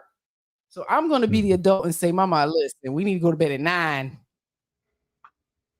Grown women don't want nobody to be dictating to them how they need to be moving. You understand? But when we are running a family, I needed that. Sometimes it's needed because this is how it needs to flow, for things to flow smoothly. Like I'm going to bed late. I'm going to be exhausted. I'm not going to have any time for the children. I'm not even going to have no time for you like that. No. And my time for you is important. So it's like, okay, we going to bed. It's okay. What do you think, Doc? Am I way off? Does that get in the family dynamic? Does that get in the way of a family dynamic? I think what you're saying is spot on. Here a couple, so I think what you're saying is spot on. I love what Nikki followed up with, like, well, but wait a second. If I see a rap video and the people are in jail, hey, now what I see, I don't even visualize the bars. What I visualize is 10, 15 men in this particular video. I see family. So my family by default, family by choice, they chose me. Y'all just had successful sex. So it's still the idea of family, but my chosen. And when you're like, they're in the damn jail. What is appealing? Well, we on the outside, we see the jail. I see the family. I see protection. And you really can't get out there and protect me in the same way. And what we're tapping into when we say put the phone down, and where you were going with it, my word is precious. We tap into people's precious. So you remember my Pringles and stuff. If you suggest no Pringles, if you remember how many times here or BMU network that I'm like, every time I pick up them damn Pringles, I'm thinking about the SEDS. So it's like, how did you have that impact on me? So you might not see it, but there are times that are still, but you say, well, if you know it, see, so here's the BS. That I don't know, that doesn't really work because I do know. In fact, I even said, oh, y'all said I shouldn't eat. So I lose all credibility about the I didn't know. I know now needs to come the time of making the choice. So guess what? I choose the Pringle family because you guys love me, but it's too harsh and it's not as soft as, and you're tapping into my precious. So then you be actually not the enemy as in bad person, but you become the, oh my gosh, why do I always, like, I can't ever, why can't I just be, because all this seems more accepting than you are. However, they ain't paid their bill. They haven't, if I go to the hospital tonight, if I stayed offline for 4 days in a row, would even a person care or even contact me? When I'm vomiting and sick, you were right there with me. Most likely these entertainers are not. I could barely grow my page, let alone have people be there for me. Let a bill need to be paid, so on and so on. And then the last part I would say about what you just said, a little different. I visit a lot of channels, and I'm part of the BMU network, but I say, you know what, I'm independent. I visit channels. I actually want to spend more time here as well, and really start to become part of a family here. But I listen to other channels, and I don't hear what you're talking about. I hear some people who might highlight a show about parenting. When I look at their library, I see topics about the whole Big Daddy, parenting, stylist, right? So I don't see consistent. I don't hear about this hub. I don't hear about this place where we're going to help you at different levels. I hear about entertainment and whatever's kind of hot and talk about, and a few educational things. There's some channels, because I don't want to say no channels. There are channels that offer, but I'm talking about consistently challenging parents. And I'll land with this. One of the things I just heard you talk about, something that you offer, it sounds like, from what I hear you say, you actually could help a parent do that turnaround. So when I say, I try and talk to you don't understand, I can't, it sounds like you are able to teach, mentor, support, have patience. Like, no, let's do it again. I mean, people would need to invest. If parents want to do that, they would need to invest in this time and this teaching. But it sounds like you could actually, you have so many tips and ideas about how to overturn behaviors and how to reset boundaries in the home. So as I was listening, I'm like, wow, that's something I think people should be talking to you about, how to reset boundaries and create family dinner together, create one family night together, creation, helping families to create things. I clearly hear that all day long. Like, well, that's one of the things you clearly do that I take away. Nice. Appreciate you, Doc. Okay. We got some tips, man. Let's go ahead and run through this. Tools for empowering parents. We have some strategies. Effective communication techniques. Yes. Effective communication techniques play a crucial role in empowering parents to break free from uninvolved parenting. By adopting these strategies, parents can establish open and honest lines of communication with their children, fostering trust and a deep understanding of each other's perspectives. Active listening, expressing empathy, and using assertive communication techniques are all essential elements of effective communication. By practicing these techniques, parents can create a supportive and nurturing environment when their children feel comfortable expressing their thoughts and emotions, leading to healthier relationships and enhanced parental involvement.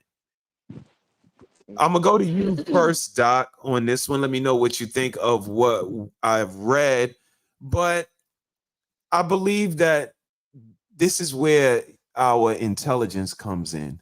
We have to show our kids that we are able to have these conversations and connect on the different levels. And, we may say, thugging with my rounds, Daddy, what the hell? You know what I mean? But just to let them know that you are astute, you up to date with what's going on, And that kind of opens up for them to be a little more open, to have more of a conversation. Doc, what do you think? I'm gonna come to you next, miss. What do you think, Doc? You on mute, you cooking too. In the first 30 seconds already, there's a conflict though. Not in what you said, but so effective.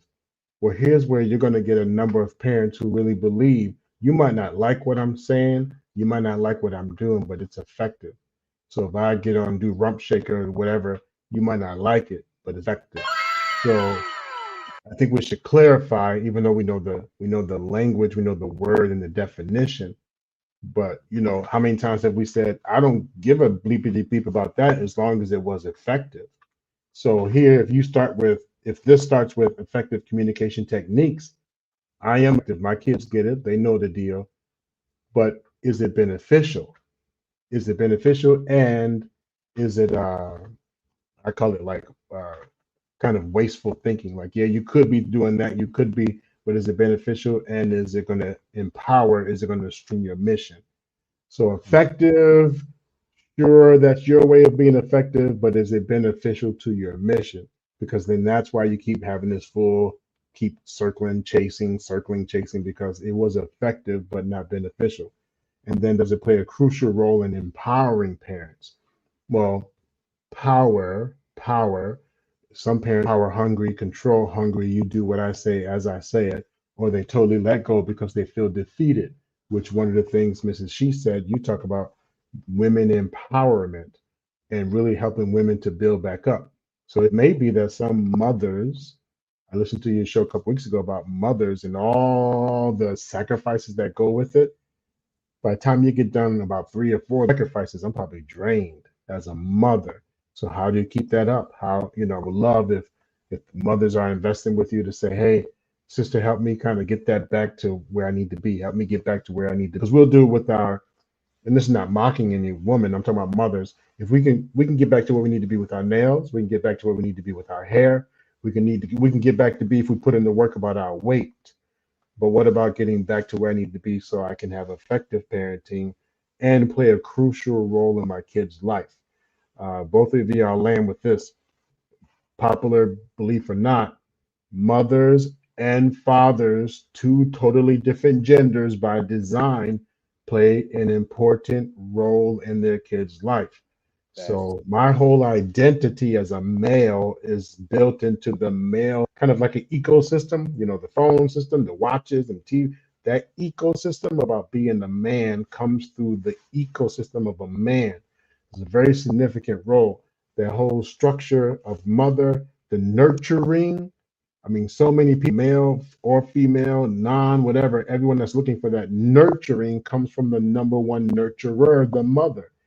The security comes from father, but the risk the mother takes, huh? Well, the father takes risk too, but check out the very first mother's risk taking their last breath, so their kid can have their first. The mother's risk taking their last breath so their kids can have their first.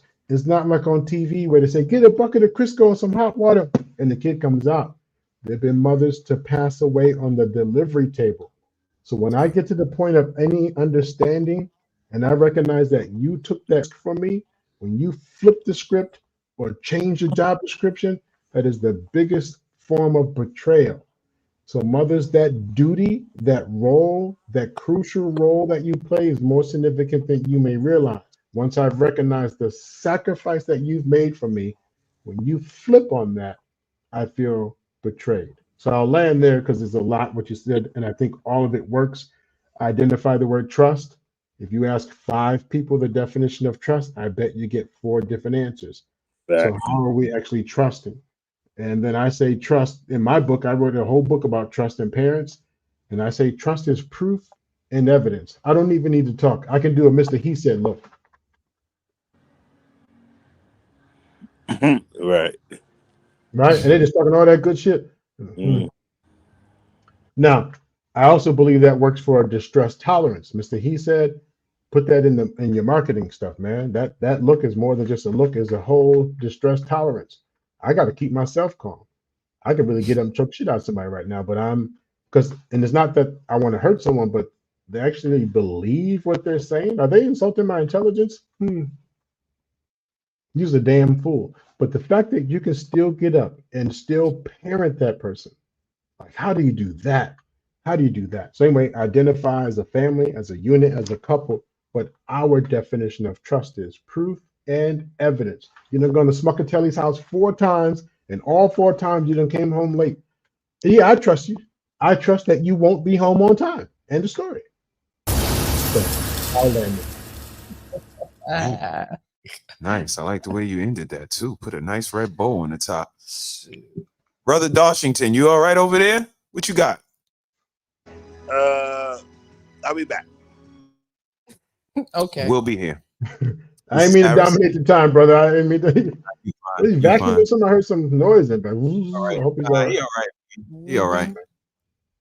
Yes, effective communication is very, very important. And me being a female and us, producing 3 females, that needed to be very open, and interactive at all times. So speaking very clearly, they know where I stand, who I am as their mother.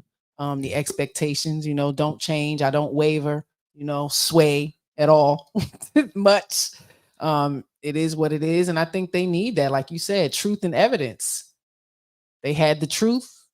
And, fast forward 20 years, they see the evidence of the success of what we done, being able to create that trust, that open dialogue, those techniques. And it's a lot of different ones. It's not a one size fits all, but I think we always have been inspired to motivate and empower other parents. I've always been willing to correct a parent and try to find the appropriate way. I'm not just screaming and shaming at people, but I will take a mother to the side, and let them know that what you're doing, it's going to affect the kids, whether you see it or not. I see it, and either they're going to redirect themselves or not, and it's up to them.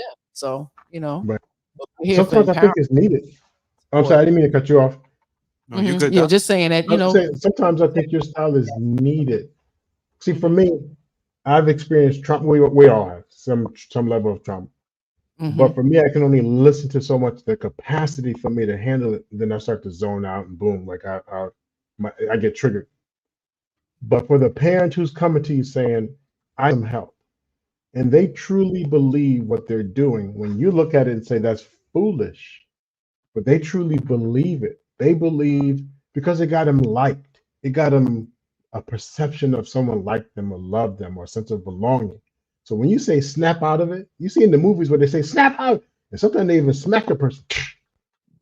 And then who in their circle is speaking truth? Oh, you go. Now, not body shaming, but let's pick someone who's overweight and the type of outfit they're wearing some years ago would have been like, no, that doesn't work for you. You should not wear that. But because of modern talk, there might be someone like, oh, that looks good on you. But looks good on you, but is it, again, productive for your family? Is it what you want to teach your daughter? Is it what you want? How does that fit into, is that a Saturday night outfit when you're with the girls? Or is that like a Monday when you go up to the school? So really clarifying, and sometimes it may take that honest, brutal truth. And I would even say, if you want to work with me, you have to be willing to at least accept our truth. It doesn't mean we're right 100%, but it means we are giving you what it would take to get to where you're trying to get to. So it's really not about right or wrong. It's about that effective shift you want to make, that challenge you want to make so you can be a better parent. Absolutely. Absolutely. How you doing over there, brother? Brother Winnell still talking. So let's go ahead and I'm okay, son. You all right? How you doing over there, brother? No, the wife just watched Equalizer 3 by herself. I saw it already, so I stepped outside. So it's not what's going to happen questions. Okay, but she hyped though. yeah, it wasn't bad. It wasn't bad. Yeah, awesome. Yeah, but all right, she's here. What you got, brother? Talk to me. What you got? Nothing. Say hi to Miss Jones. Hey, sis, how you doing, sis? I'm good now. I see you watching Denzel. You watching Denzel? Mm-hmm. Give him my. Yes. Right. Yeah. She good now. I don't know you, but hello, Mrs. Jones. Oh wait. That's the doc. I He's say hello to Mrs. Jones. Absolutely, that's Dr. Doc. Nakumbe. Doc Dr. says that Nakumbe. Dr. Nakumbe. What? Official Skrilla. Official tissue. Official All right. Skrilla. Let me get these setting boundaries and expectations. Setting boundaries and expectations is an essential aspect of empowering parents to break free from uninvolved parenting. By clearly defining limits and outlining expectations, parents can create a structured and nurturing environment for their children. Setting boundaries not only teaches children about appropriate behavior, but also helps them develop a sense of responsibility and self-discipline. Additionally, clear expectations provide children with a sense of security and guidance, enabling them to navigate challenges and make informed decisions. When parents set and enforce healthy boundary and expectation, they are equipping their children with the necessary tools to thrive and succeed in all areas of life, hopefully. What do you guys think? Shout out to Lady Navoa on the check-in. Drive safe, sis. And good night to Sarah. Have a good night. Mm-hmm. Let's start with you, Brother Winnell. What do you think, man? Setting boundaries, just keeping a healthy mindset with children. Do you think it helps? Do you think it can, change that uninvolved parent? It helps, right? But I can tell you this as a dad, and you know better than me. You have 3 girls. I have 2, so it's not much of like a offset there. But like we try to set boundaries for our kids, but as dads, especially with girls, like right, it's like Obliterator. in my opinion, just me. It's just like, yeah, I will say, don't ask me for some earn shit, but at the end of the day, it's like, all right. Mm-hmm. Mm-hmm. Like, you send me a request for $5 on Cash App. All right, right. But did you wash the dishes? You know what I mean? Like, did you take the trash out? Did you? Right. I can think that, but it's like, okay, this my little girl. Fuck it. Right. Mm-hmm. No, I get that. I think at the top of the chain, we can set boundaries. Of course, we're dad and they're our children, but the little nuances, yeah, I don't know. I don't think so. I think again, they just get. I've had brushes, combs, shoes, all for me, but they end up in the girls' bathroom, on the girls' feet, whatever the case may be. It's all good. It's all good. I think that's territory. Those small things, but for overall, the large boundaries that are set, they are concrete. Right. But with that, be proactive. Mm-hmm. Find out. The weekend coming. You know what you're gonna do to get this cash. Like, it's some things that needs to be taken care of before you go ask.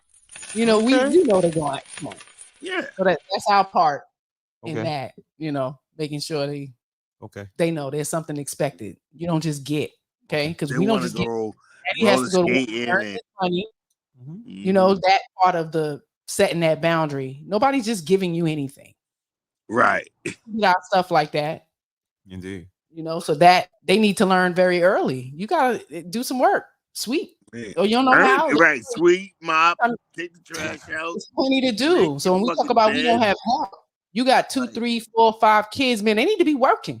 Nobody needs to be sitting around just twiddling their thumbs like they ain't nothing to do. Right, like they ain't nothing to do. Always something to do. House manager, she could possibly be. Right. That's the role. Yeah, like I'm not asking you to Tools, let me sweep the know. chimney or some stupid shit. You know what I mean? No. But hey, did you make your bed? Did you clean your bathroom? But you want $30 to go skating? No. No, so those are boundaries. I said, like, if you ask me for something that you feel you want and you desire, okay, but it's things that I need. Fuck what you want. This is what I need. I need you to make sure that your room is clean. That if mom needs help chopping vegetables, like whatever. But no, it's. But I would like to chime with something that y'all said maybe about 20 minutes ago. How kids would just focus on like one thing, but it's so much information out there with the phones and this, that, and the third. And this might be an asshole statement. That's why I don't sort of believe in ADHD. Like you focus on what you want to. Okay. Like you really do. Right? If it's not important to you, then and that's me as like a grown adult now. It's just like, yeah, I'm not worried about that.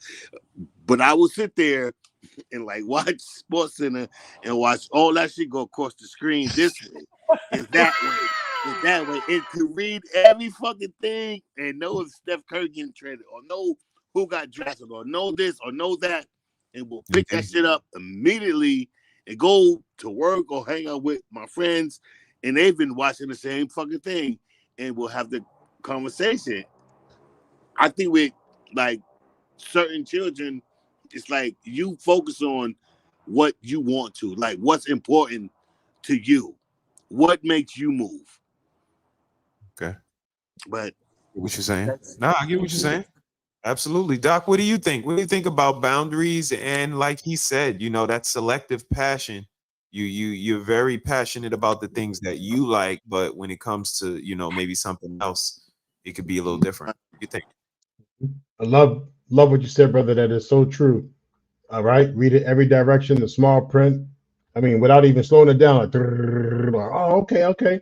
Right, the little teleprompt and catch every game, know the schedule off the back of my hand, but yet I don't know my class schedule. I don't know I don't know how to be preemptive. Eat every day, so I know the milk is going to run out every 3 or 4 days, pending my family size. But I got to be reminded 10 times to get milk. How's that work? But here's one small difference, a clinical perspective just to consider. The milk comes with responsibility. Duh. But that's the trigger.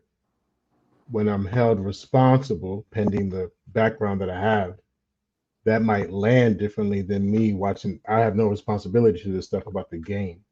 Anything that's work, work related, all of a sudden now it seems like I'm like, ooh, stuck on stupid. That is the clinical response to trauma. Something as small as, are you going to get milk? How is it that you forget 10 times to get milk? Because the reasoning part of the brain kicks in and it reduces when it's time to get milk, which is irresponsible. And one of the reasons why parents give up on that kind of tug of war with parenting. So when it comes to boundaries, you have to start early. But if you don't catch it early, I'm going to go back to what the young man just said. There are other things that you can compare to. You don't act like that at work. You jump bad like that at work. I'll tell her. I want to see it one time, man. Come up to your job one time and see you act like. So you don't act like that at work, but you choose to act that way here. You don't act that way with the certain X, Y, and Z. You choose to. You watch those judge shows. You see they don't. I mean, to a limit. So that courthouse is our house. These are our expectations. These are our rules. We'll work with you, but there's a boundary set. And this is what we go by. There are boundaries in there's nothing you can't get by that's not a boundary or an expectation. If you lease your car, it comes with a set of rules. Mm-hmm. If you lease home, it comes with a set of rules. Where I live, A person can't even extend their house. Like you can't put an ad on without first getting permission from the city and the zoning, and it's your house. You can own the car and have paid it off, miss paying those tabs and see what happens to it. There isn't a single thing in our society that we can do just kind of free yeehaw and do whatever we want. So if you can respect the rules, if you can save up to get $200 for the Nikes, you can save up the $20 just to contribute for a bowl of cereal around here. You know how to do X, Y, and Z. You'll know how to do it here too. Will, if no less.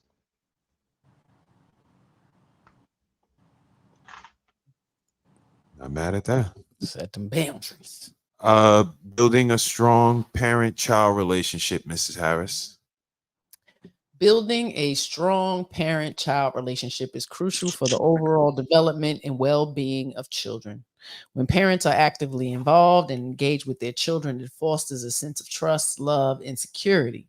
This strong bond creates a solid foundation for effective communication, emotional support, and positive discipline. By spending quality time with their children, listening to their concerns, and showing genuine interest in their lives, parents can establish a deep connection that strengthens the parent-child relationship. Regular communication, mutual respect, and open dialogue are key elements in building this relationship. It allows parents to better understand their child's needs and emotions, and in turn, children feel valued, heard, and supported. Building a strong parent-child relationship lays the groundwork for raising confident, resilient, and emotionally healthy individuals. What do you think about that, Mrs. Harris? Oh, man. I mean, I believe it all. We've had to, live this life in real life, for these children. It is not an easy plight at all. We don't take it lightly.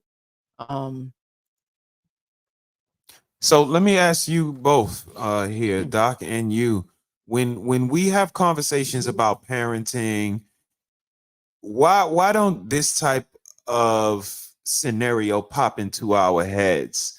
It's, building a strong parent-child relationship, understanding their child's needs and emotions. It's always these insensitive, barbaric parents, even in a hypothetical. If I was in a hypothetical, I would give myself good parents in a hypothetical. It's a hypothetical. I get to make them up. I wouldn't make them bad. So again, just this strategy, this tip, building a strong parent-child relationship. Do you see that? How does that look in 2024? Again, with all of the college, with all of the money, with all of the bag we get in, with all the businesses we open in, with all the electronic boxes we sit in, I don't see us building a strong, conscious relationship with these children that we see running the streets acting crazy, Mrs. Harris. Where's their strong I don't know. I think these parents may believe that they're building that. Okay. But, okay. I really do. I really do in this society that they think that they're building better little humans than what they had. Okay. Even if it's just a little better than what their situation was. I got you. Where their child feels a little heard. I don't beat them as much. I don't yell as much. My ass whoopings aren't as, harsh. I think it's, Can make it more palatable, make it more doable as a parent to be uninvolved, to be something different. I mean, and again, this idea that women have of being a mother, like it's a forever pedestal. I don't think we can do the worst of worst. And there are children who love that mother to the ends of the death, like begging for, mom, I just want your love. Like, why did you do this, or whatever the case may be? But in turn, they repeat that cycle. Still, the things that their mother did to them, they are doing it to their child, consciously or unconsciously. I hear you. So, Doc, do you think she way off or what? No, spot on. In fact, as our society is encouraging more individualism and single parenting, you don't need him. That's always been the kind of message, but as it's increasing and social media is supporting it, sideways suggesting, authorizing, permission giving to be single. So here's the problem. There's a method, there's a theory, a whole thing called attachment theory. And the way you attach in the beginning, that's kind of how it impacts all your future relationships moving forward. So if we're moving more towards individualism and single parenting, then my attachment style, I mean, I can have a loving, secure relationship or attachment style, or I can have a different type of style. But what it does, it leads me to want to produce pretty much the same thing. And if I'm going to produce kids that are stronger than me, that's too scary. How many people do you know they can't have a woman taller than them? How many people do you know they can't have a woman like kind of the hierarchy can't be stronger than them, can't make more money than them, so on and so on and so on. Well, that's that hierarchy that if it involves making my kids stronger, better than me, there was a day the new math was intimidating. You know, I count on that rod with the Chinese balls, 1, 2, 3, and now the kids are like, like what the? I don't know what the hell you just did. So that's kind of a growth thing together. Like, y'all on that new stuff, but now even the newer stuff, when I'm even further back, I feel less than. That's not an empowering relationship. And since we move towards independence, oh, hey, Charlie Brown, it's like you have all the answers. I do my stuff legally, so I don't get in trouble. Other than that, you're on your own. And this is not all parents, but the parents who already feel less than, the ones who you're like, have they lost their mind? They do that for enjoyment. They do that to feel good. Those parents, they have such low value for themselves. They're not going to pump their low value into someone else to give them high value if they don't feel connected. If you're not going to listen to me, screw you, F you. And we have parents who are willing to put their daughter in position or their son. Please don't get it twisted, ladies and gentlemen. When they can put their daughter or their son in position to be messed with, fondled, and go get high. I mean, we've been hearing about this since crack days, and it's still going on. So I'll land with, it is crucial that parents understand the value that they have in themselves. If you don't, it's like a bank account. If you don't deposit, you won't be able to take anything out. There'll be nothing to take out. So as much as I want to pour into my kids, if I don't pour into myself, well, it's the kids, true. But if I don't pour into myself, I won't be able to pour into them. And then if I do pour into myself, I'll be alert and aware what I'm pouring out. If I'm living vicariously through the kid and making them be a sports person because I was a sports person and forcing that, then what am I pouring out? If I was a X, Y, and Z and you better not be, what am I pouring out? I didn't realize saying to my daughter, Dad, can I have some money? Ooh, you are lucky I love you. I didn't realize the lucky love you as a kid will turn into one day, that's your partner? What the hell? Oh, Dad, I'm lucky to have him. What? What? Well, you've always said, you're lucky I love you. Lucky I love you. Damn. Subconsciously, she held on to anything she gets is because she's lucky, not even realizing the value that she brings and that they're actually the lucky one. So be knowledgeable, parents, but understand how much you're pouring into your and why the mission. Because if they once they catch on that it's just really about your shit, you're losing. Yeah. Shout out to you, Doc. That was dope. That was dope. What do y'all think about this picture I got up here? Brother Winnell, you with us? You see this picture I got up here?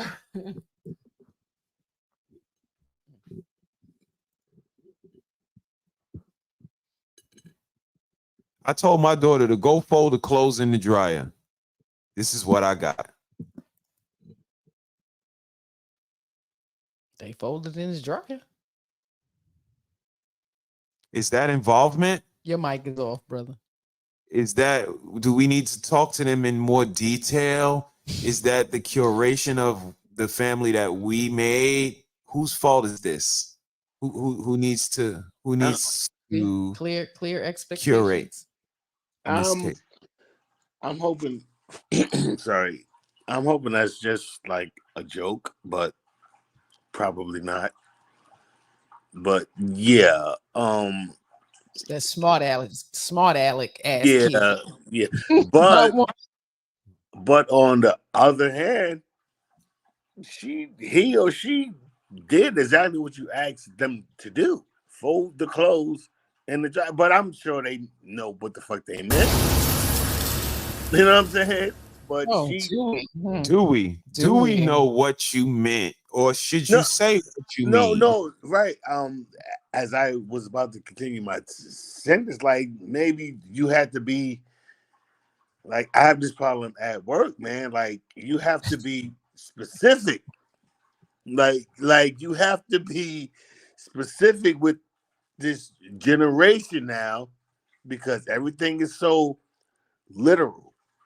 So it's like, hey, go and do XYZ, right? If I say go do XYZ, but I don't specify A, B, C, then you are only going to do what you asked me to fucking do. Like, that's just stupid. Like, I mean, it's really not us, because like we were just talking about parent-child involvement. This speaks to the level of the house that they in. I don't see nothing about the mother, nothing about the daughter. I see people who are gonna do the bare minimum, or people who are gonna go above and beyond for their family. Again, I judge a house by a sandwich. A sandwich is how I judge your whole house. Yes, I am judging. well, Everybody's not, but I am. What? So Sandwich for me. I'm almost finished. If the sandwich only comes with meat and cheese and bread,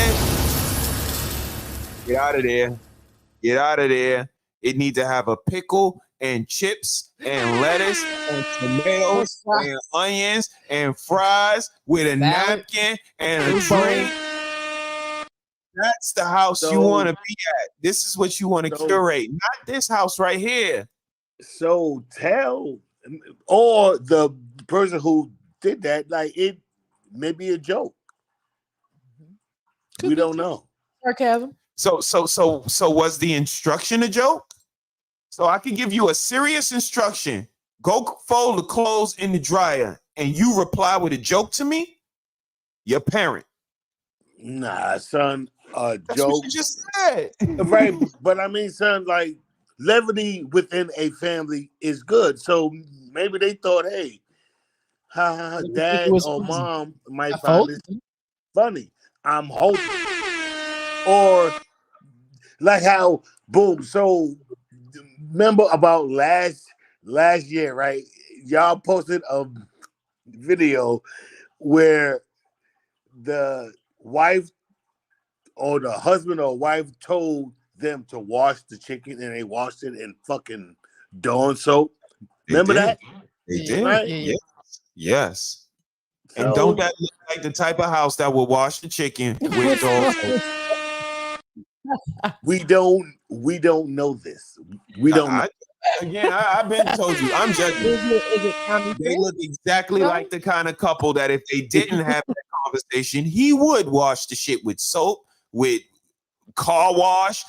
He looked like the type of guy that would do that.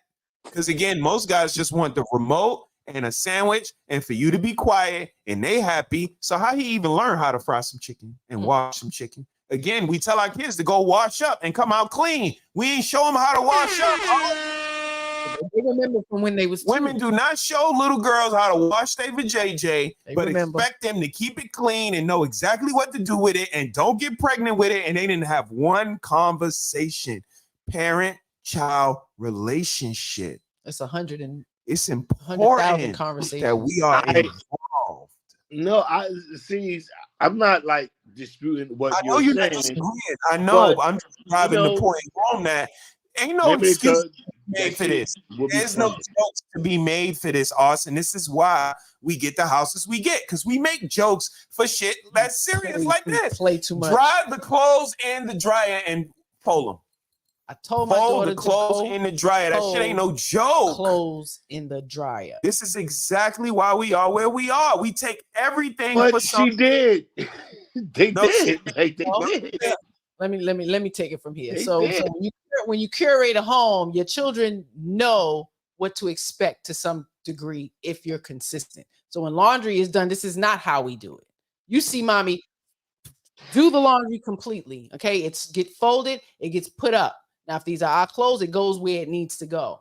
So this is not, acceptable. So that's why it needs to be clear expectations on how shit is supposed to be done. But obviously, this child is old enough to be given direction as far as laundry is concerned. So they're smart enough to know what needs to be done with it. Now, like you said, they could be playing or trying to be sarcastic, thinking it's funny because look what mom does.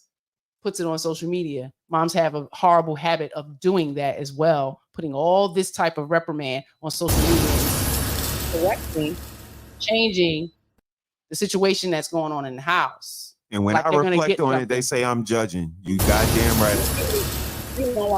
You put it on here. Well, hey, for me personally, if I say, hey, Shanti, fold the clothes in the dryer, and I came home and I saw that, I would just laugh. But that's just me and her. You know what I'm saying? Like that's just us. You know what I mean? That's your and I'm not laughing. Daughter, I'm not laughing. Baby. It's gonna be some furniture moving in here. But that's what I wanted you to do. Really? It's a joke, man. Like we have to laugh. Like of all the shit that's going, I promise you, even if my wife does that, I would just bust out laughing. Like it's not that fucking serious. It's clothes. Like it's not that serious. Okay. Here's why I have to consider. I'm sorry, save the conversation, Doc. You go ahead. Save the conversation. So here's why I have, for my role and what I do, one of the reasons why I have to consider multiple perspectives. For social media, yep, that's posted. But what if I was one of those parents? I look at those clothes, they look decent. What if I was one of those parents that said, fold the clothes and don't be fucking around, just fold them up and leave them there. I'll put them away because you just be putting shit anywhere. You be stuffing them in the drawers and all that. So we don't even know about that perspective. The other perspective is fold the clothes, and I thought they were going to leave them on the table. They left them in the dryer. Another perspective is, yes, what if I had told them almost exactly what Mrs. Shesaid just said? We've actually modeled, we've done it together, we repeated, so they should have known better. Then what is my response to this? Do I just come in and I take a picture and now I'm outing why? Why would I out my family? Like, what's the point in it? So either somebody's going to say your daughter's an idiot or or giggles or whatever. Why the next level? But rather come back and say, I appreciate this, but where do these go? Why? You said just fold them. Why can't you? That's that restructuring. That's those boundaries. Something to consider. When we get locked in to certain things, we have to be careful when we're almost exactly what we're accusing other people of doing. We're looking at this and then we're getting really locked into a photo and we're judging and we're saying, yes, it is this. How do we know it is this? If we're telling other people, hey, take it with a grain of salt, don't get caught up in it, I think we should also be mindful of how we get caught in it. I have this lump thanks to my mom. She hit me with one of them skillets, one of them round black iron skillets. She said I talked back. I did. She went to the school. He's going through the homework too quick. I used to love to get my work done. And that night, I had a whole stack of stuff, and she was like, let's go, get to bed. And she was picking her hair, and she said, you need her? And I said, well, Mom, you told me to give me. And I just remember waking up. Now, the point behind that is, if a kid talks back to me, I have to be careful to not think about, I could have been fucking dead. There's certain shit you just don't do in my life that I learned. I could have been dead from a few words back. I don't care how soft, how righteous I thought they were. I could have ended up dead. So I could get triggered because I think of the significance. People of my youth, the trauma behind this equals death. We won't have time to be fucking around with these. This is bullshit. And see, I could be talking from that space because of my experience with injury, my experience with death, my experience with misunderstandings, whatever it is. So I have to be mindful. I always say to parents, be mindful where you're teaching it from. Where's it coming from? A good parenting. Because you never know, I might not even be here tomorrow. Where's that coming from? Well, my parent wasn't, huh? Well, my parent, huh? So we just have to be careful when we're teaching out of what was my personal, and at the same time teaching what was my personal, so I can pass on the legacy, if that makes sense. It does. It does. We got a couple of check-ins. Hey, Sean, welcome. Sean is here. Let me ask y'all, while I read the check-ins, I want y'all to think about this. What's these 3 emojis right there? Just like done. You can assume a lot with it. It's like, Let's see. Boy. So Facts. And we show them examples of what to do, how it looks, and needs to be done. I am and was a literal minded person. I followed my mother's instruction to avoid being hurt, even if it didn't make sense. She wouldn't hurt me for following bad instructions. That's deep. Lady Navoa, that's what we supposed to do as kids, Arshawn. When we older, as adults, we have a voice. We on our own, not under them anymore, trained. Arshawn said, my mother didn't like me clarifying instructions. She took it as disrespect. Like, so again, back to these 3 emojis. The clothes don't sit in here and I tell you to come get your clothes. Your clothes are on the foot of your bed or in your drawer, brought to you. Again, when we say go fold the clothes in the dryer, and this is what I get, I don't like it. I don't know. Maybe I'm a dad. Maybe because it's still in the dryer. I don't like it. Would it be better on top of the dryer? No. I wonder if those emojis are tired. Like, how many times have I told her, like, duh, like, come on now. How many times have I told her? If that's what those emojis mean, I put that back on the parent to say, well, instead of the emojis, hey, once is an incident, second time's a coincidence. We're past the pattern to now where I'm like, duh, really? She's not to me. So again, setting those boundaries, back to what you were talking about. And this is where I encourage parents, if you don't know how to, or you do, but you're afraid to, laws, schools, you only kind of know one way of parenting, you need a refresh, you need whatever. Here are people who are reliable resources giving you these tips. Whatever you're doing tonight, whatever you're doing on the replay, please heed to these tips. And when you absorb them, if you don't know how to apply them, reach out. And that's the thing, Mr. and Mrs. Heshaid, I want you to understand. When I hear these tips, it's like, wow, what about those few parents who say, yeah, that sounds good, but I don't know how to do that. I don't know how to have that conversation of, because they might not even fold the clothes at all. I'm just getting them to fold them. Shit, I got parents who need to get their kids equipped to even just wash the clothes. Like, they are not even equipped to do that. They don't know how to do it. And, teenagers, like, that's not a good look, so we need to focus on how you're willing to teach. Your willingness to teach as a parent, like, because we are the first teachers, and that's something that doesn't stop. You're gonna have to constantly. I think what we're missing here is if you look at the clothes in that dryer, how well they are folded. Them shits is folded, because my daughter will just take them shits and wrap that shit up and make it into a semi. That shit is folded great. Look how nice that is. Those are great. You have expectations. You like that? Like, those are great folding. I don't know what they folded, but look at it. Yeah. All right. Got some polo in there. I got you. Those are great fucking folds. So they learned something. And like I said, I feel like was a joke at the end of the day. Mhm. And like, you know, y'all being a little literal, like it's folded clothes, man. Like it's not that serious. But that's But that's just Go ahead. me personally, I would find it funny as hell, but that's just my personality.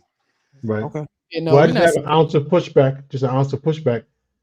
Even if it is a joke, the parents who fall back on that, like those who really like, at some point, damn the haha and the hee hees. So for the joke part of it, spot on, brother. I'm in agreement with you. Woo, they got them folded. But that's that minimizing, not you, but for the parents who say, well, at least they were folded nicely. That's that minimizing, and that's how they get to court. Well, at least I said no drugs. I said no breaking the order for protection to have the person. I said no. Well, at least they. So I hear you, but minus outside of the joke realm, that minimizing does not do your kids favor. You said dry the clothes in the folder. And we weren't talking about the folding or the expertise of the look. We're talking about where do these clothes go? Or excuse me, where do you think they go after? So I just wanted to add that. Totally agree with you for the jokey part, but the non-jokey part, parents, if you're doing that, stop the minimizing. You guys are wound up a little tight. Loosen your sphincter. Hell yeah. Hell Listen. yeah. Christ is fucking like I said, it's just me. No, I get it. I get it, Oz. I get it. And I accept that statement. But again, you know, I look to the left and I look to the right, like when they told us in college, and I see the lack of consciousness, the lack of involvement, the lack of Jiminy Cricket. Remember Jiminy Cricket from Pinocchio? Yeah, That they don't have no voice in the back of their head. Oz, the voice in the back of their head is more immature than their voice. Yeah. The voice in the back of their head, like Sexy Red 2, nigga. That's why we gotta be I don't able even to know who that is, but okay. And show our kids that it's about you now. I wasn't joking when I said it was about you. It wasn't a kudos for you to think that you are more grandiose and better than everybody else. It's about you now because you're going to be the difference maker in this family. You're going to change things. And that comes with serious consequences and considerations. Bed at 8 o'clock, reading books, making them a priority. That wasn't easy. Making them drink water, eat fruit. When we went to barbecues and our kids drank water and other kids was like, I don't like the taste of water. I don't drink water. My mother only give me juice. And our kids is like, they would demand that shit from us. Like kids would come in our vicinity like, my mom said I don't have to drink no water. I can only have seriousness. Like I get what you're saying, but that's what the amusement park is for. Love it. That's what the roller rink is for. We take you to the fun places when it's time for fun, but when it's time for seriousness, because you're gonna be adults one day, and you're not gonna be the kind of adults that just don't have discipline, that fall to whims, that fall to peer pressure. No. Blame everything on television and society on how it tricked you. No, you have the tools, you have the abilities and the thought process, the critical thinking, the consciousness to know that everything ain't no damn joke. Yeah, Arshawn, you're right. The colors, design there, you know, the lights with the darks, I totally agree. Would they do that at work? Would they do that at work? You left the job half done and you still expect to get paid. You know, if my adult kid came to me, Dad, man, it's messed up. They wouldn't, well, you were being funny guy. There are times for jokey and fun. And then there's times when, and this is one of the times I needed you to do your part. You folded them, but the completion of it. And if you're saying you need me to explain the full thing, because I hear you with your buddies, they just say 2 words and you know the full thing. Or remember what you said. I read that entire thing at the bottom row. I mean, call every word. So you don't need the full explanation for that. So in these cases, a couple of laughs, haha, funny, but no, seriously, I need you to do the full thing. And I just hope that's not a defeated parent. And if you are a defeated parent who did that picture, get back involved. No, come on, baby, let me show you. Come on, let me show you, because I want you to do the full thing when you do it. And that's what I think you and Mr. and Mrs. She said. I think that's what you're talking about. That how do we get re-engaged? How do we get engaged at all? Re-engaged and do that involved parenting. So by the time they work it out, it doesn't even feel like I was barking orders. It just felt like a collaborative thing we do together. A collaborative thing we do together. Absolutely. Absolutely. And the practice makes perfect. Mrs. Harris, what do you think? Again, if we practice that seriousness, that intent, this is what becomes habit. We become intentful in our relationships. We become intentful in our movements. Like everything becomes calculated now. What do you think? Being intentional. Yeah. I mean, I agree with it all. You give children an inch, man, they're going to take a yard. Like, you really have to be clear and set boundaries with them. And when we start to pander them, they will fall back. They will loosen up. They'll untidy their rooms, like all of that stuff. It's been many a times where we had to redirect these kids that go up and they living in nastiness. Hold up, y'all empty the trash. Like, it's had to have happened. But there's expectations that they know that's expected. You know what I mean? So it does happen, and that redirection is us. And they need to know in this house, shit is expected to be on the upright. And if you want to live however you want to live, find your own space and you live like that. But as long as you're living here, this is what's expected. And when we start to just loosen it up, you get these jokes, and like some jokes, they know it's just we're not going to go there. Can't allow our children to play with us like we're friends. You know what I mean? Like, I grew up with that. And most of my friends, we was pregnant at 15, 16, 17 years old, you know, or just nonchalant disrespect. And we think it's funny, you know, but they start to get older. How you going to redirect that, right? Because they're just as big as you. Now you're going to go back to whooping ass.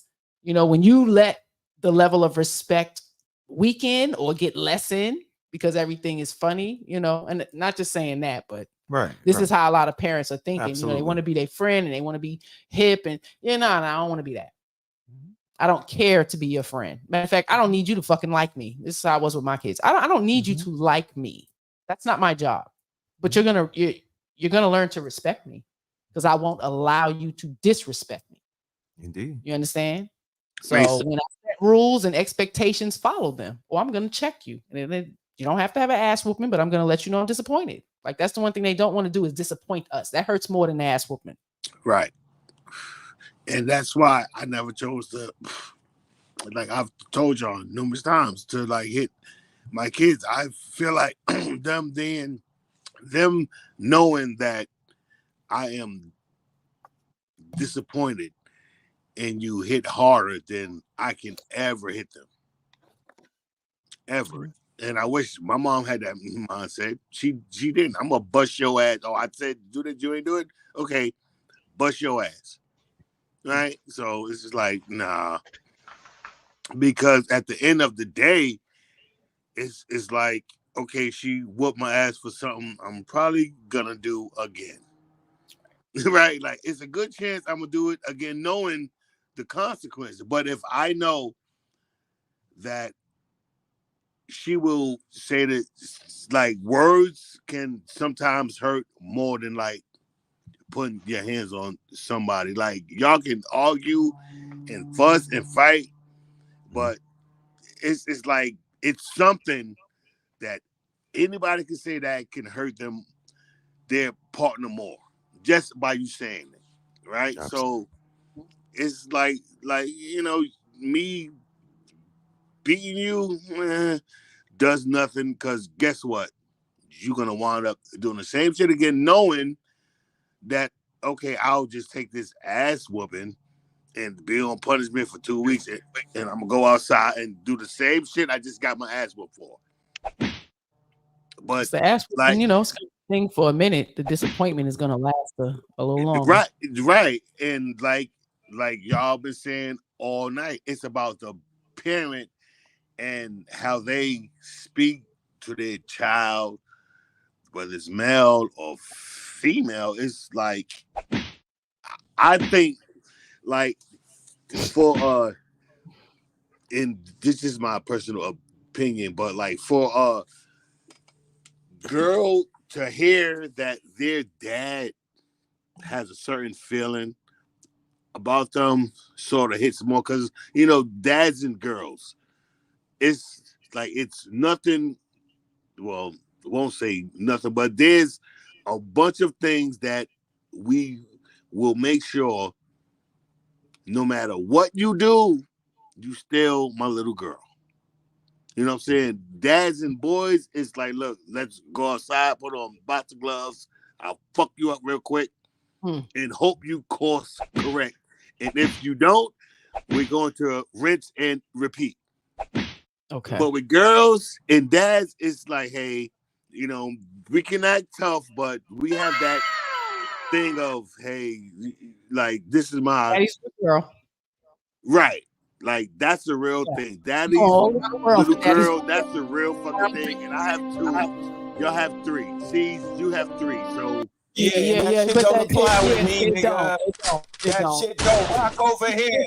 Oh, what the fuck ever, dude. Whatever, son. You Whatever. wild, son. You gonna let these girls run all over you. Again, I don't have to put my hands on them arms. I'm a big 6 feet man. I don't have to. But guess what? I'm not saying that. It's always looming.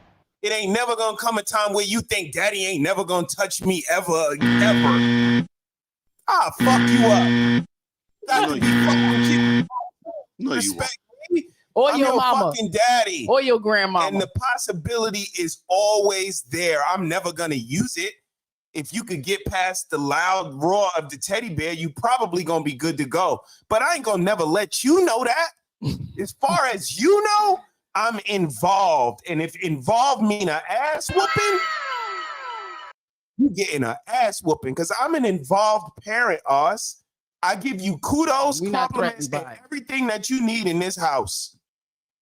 So if I need to correct you, and if you come back to me with some bitch ass nigga, or no, I'm not doing it, or the clothes is in the fucking washing machine, and I say fold them and it's deep. You getting it. You getting it. So I think you like misconstrued what I was saying. So I will. No, you said you not touching your kids. It ain't a reason under the sun that you are pulling out your belt. You grabbing off the tree. You're not drawing your hand back. You're not doing it. No. No, I don't think it was that extreme. I think he was saying there's a different connection overall with like daddy's girls and with our sons. Like, I'm not saying I have never you're easy to manipulate punk asses. Like I have threatened the fuck. That's right. But with no follow through. Get them. You threaten their ass. Because there was no need to follow through. Like my voice was enough. Okay, like my earnestness, my ferventness was enough for them to course correct. So but it sounds like you're blending. So see, you're doing course correction. One might be hands on, and one might be the power of the tongue and the voice, but his behavior correction. When we separate it and say, well, our girls and then that's an automatic default to. Sometimes I'll just do it for her. Sometimes she won't have to. But we might have to get comfortable saying, I might not put my hands on, but I've developed a system with my daughter that she knows I don't need to put my hands on because she knows the look and the voice. My daughter got her last spanking at 4. Now my son's 8 and 12. But they were like, oh, you're babying her. I said, well, ask her to fuck up like you guys and see what happens. Right. So there was a mutual but at the same time, quietly, like I tell her mama, like, goddamn, man, my little baby girl. But here's a thought I've always had, and especially more and more now, but my kids are already grown. But in the hospital, if you had a baby or if you had surgery, they keep you like a week. And there's always potential for you to get infection and do different things and move when you can. But then people dip away because they didn't work their lungs fast enough. Now, immediately after surgery, they want you pumping and moving your lungs, get you walking as soon as you can. And insurance will say, we're not even paying for extra days. You better get your shit together and get out. Get up and get out. Get up and get out. And all that. I know, you might get an extra day, but they are about producing health and health so you can get back to being productive. Plus, we can get the next person in the bed to make more money. But the point is, as parents, We are producing, our home is our manufacturer. We are producing people. The government does it. They are producing people to pay taxes. We let you out of the system so you can taxes. We finally overturn that rule in law so you can be a citizen to get a job so you can pay taxes. We are the government of our home. We are preparing them. My daughter is being prepared for her husband. She's not gonna be my husband. She's not gonna be my wife. So daddy girl relationship, absolutely, but we got shit to do. We got work to do. We are the manufacturers. We run our home so we can produce our next legacy. Our daughters will produce her husband's legacy or whatever.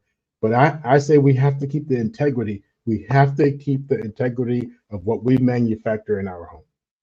Mm-hmm. So let me spin on the father daughter thing. I don't know if many fathers are raising their daughters to be wives. They're not. They don't even want them fucking. So let alone trying to raise them to be a wife, because you know that wrapped around your finger thing, it you know, it's gonna navigate its way into her husband. You understand what I'm saying? That mindset of I can manipulate and get whatever I want from my daddy, which is my husband, you know, by whining or poking my lip, or, you know, it's just those ways of manipulation that girls learn early through their daddy. Like you said, you're lucky to have me because I'm going to pay for this and I'm going to do that. So you don't need a man. So you have a lot of these women who did have fathers, great fathers, but they're going to lack in being a wife because their father was always there to pick shit up and do everything fucking for them. You know, so to some degree, you got to be conscious of that. You are creating this young woman to be a wife one day. And she's going to have to be able to take some correction from her husband with love and nurture, and you're going to want her to be able to do that successfully. So she learns through you.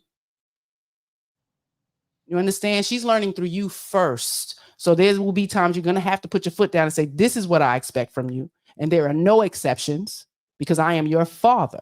I created this life for you. Everything you have, the mind that you have, who you are today, right now, is because of me. And that's what they need to learn to respect. Because as a wife, I'm sitting here, the person I am because of him. Not my damn daddy at all. And I had to learn the hard way.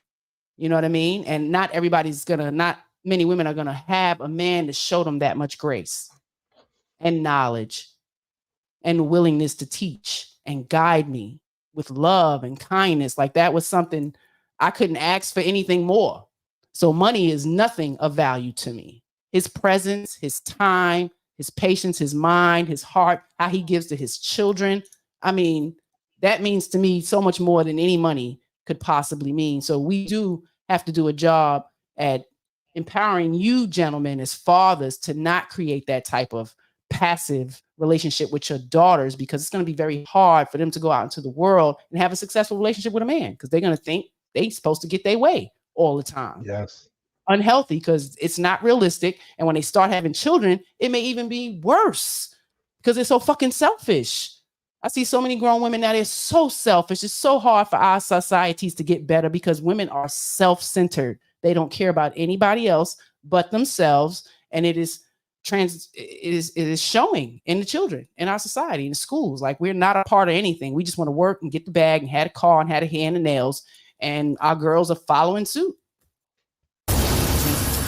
Coach Harris, I want to trickle down with Harris. It's so spot on. You won't believe how many teenagers and young adults, women that I'm working with who are like, fuck my daddy. Huh? He ain't pay. I asked him for a little punk ass, asked him to pay my phone bill for a couple months. I go, ooh. So your daddy can't tell you no? Fuck no, he can't do shit for me if he can't pay my bill. So that father set up this expectation that he will do. Daddy's girl. And then when he finally attempts to set a boundary, a limit, like, I can only pay so many more months. You living with your man? He's not paying? I can only do it one more month. If he's not paying, I don't have shit to say to him. That's one of the dangers of that soft punk parenting in the beginning, to where then your kid won't even respect you later. Yeah. And we don't want that, you know, because they love you, you know, but they don't even realize how they're manipulating you. You know, if No, they realize it. They just, we were watching the tape, think looking it's like, what are you okay. crying for now? Yeah, what they are you think it's crying? You're like, look okay. at the way she's Right. If we don't That's correct why we them, they'll want to think it's create okay. a nurturing environment, Mrs. Harris. Yeah. Creating a nurturing environment is essential for empowering parents and breaking free from uninvolved parenting. An environment that fosters love, support, and open communication provides a solid foundation for positive child relationships. This environment, okay. This nurturing environment encourages parents to actively engage in their child's life, be emotionally available, and provide a safe and secure space for their growth and development. By creating such an environment, parents can establish trust, strengthen bonds, and ensure their children feel valued and heard. Furthermore, a nurturing environment allows parents to model appropriate behavior, empathy, and problem-solving skills, which are crucial for their child's overall well-being and success in life. Through consistent efforts to create a nurturing environment, parents can break free from uninvolved parenting and establish a strong and positive connection with their children. Absolutely. And again, this is, creating a nurturing environment. Most people see it as a shot. You judging me. Oh, yeah. You ain't got no pictures on your wall. You think I care about you and you looking at a pretty picture. You really, again, this is what people, they look so far into us. They hear what they want to hear, that they missing the point that it's about inspiration. It's about curation. It's about your home. It's about creating a environment that is nurturing. Like a I don't give a fuck that you got something good to look at. You ugly. I could care less if you look at something beautiful, but I care that the children have something pretty to look at. Yeah. That they have ugly. Of love. Nice curtains in the bathroom. But this is how self-absorbed people are, that they really think that it's about them. Oh, you talking about me. Oh, you judging me. Oh, you looking at, I could care less. Well, why ain't no love inspiring the little people around your house, and you expect me to believe that they brought up and nurtured in consciousness and love and appreciation and reciprocation? You're a liar. And if I say you a liar, I mean, no, I'm just looking at what's being presented. Create a nurturing environment. Clean up, put up a plant, let something grow in the house, create life, curate life, nurture life. Creating a nurturing environment is essential for empowering parents and breaking free from uninvolved parenting. That's why I got fish. See that? Fish. Relaxing. Yep. Well, which? Come on, Doc. Which parent are you talking to? I mean, about, because that parent who doesn't have the value. See, I grew up and I work with parents who I help them understand the value. Every year we should take a school picture and we had it up on the wall. We had like a whole design on the wall of all the school pictures. You can see me from 3rd grade throughout the different grades on the wall. Okay. In the same way we put up statues across the globe, we put up pictures and monuments to show this is what it's about. This is what this establishment is about. Flags. This is what we represent. These are our colors. This is our mantra. A lot of families and parents that I work with, that's going out the window. And they will look at a bare wall and be like, okay, what's the problem? I want to pay, shit, the most one to $60 for an 8x10. What the fuck I'm gonna do for 8? You got me fucked. I'm gonna get an 8x10 for $60. But I can pay this $30, $40, $50 to get some other and get to the movies for $60 with that one portrait that captures a moment in time. And when our kids can look at the wall and say, that's our family. You don't have to have the old kind of collage pictures or whatever, but when they can look at something and say, that's our family. So parents, it may not mean shit to you, but I have to go back to what the DeSeds are saying. The value that the kids see, even if they laugh, like, oh, my teeth were missing in that picture. Oh, that one that had this kind of hair, and this one that had waves and whatever. Enjoy it, because when you start hitting those older ages and you're able to reflect back and say, that's what our family was. I know I look goofy. Man, look at they get to enjoy seeing the growth. It's not about you anymore. It's not about you. Find that damn $60. Find a way to get those portraits done. Put them up on the wall and celebrate family. That right there, that part right there. And when the kids see that, they value that. That's our family. That's our flag. That's our mural. That's us. Look, I've been making these things for years. We got like probably about 4 of them. Yeah, just offering to take people's boxes of shows us through pictures time and the put them in a different frame. changes, the way we look physically, the way we act mentally. All of those things can be captured in like you said, these collages. And again, we bring all of these strategies and tips because this has what worked for us, Doc.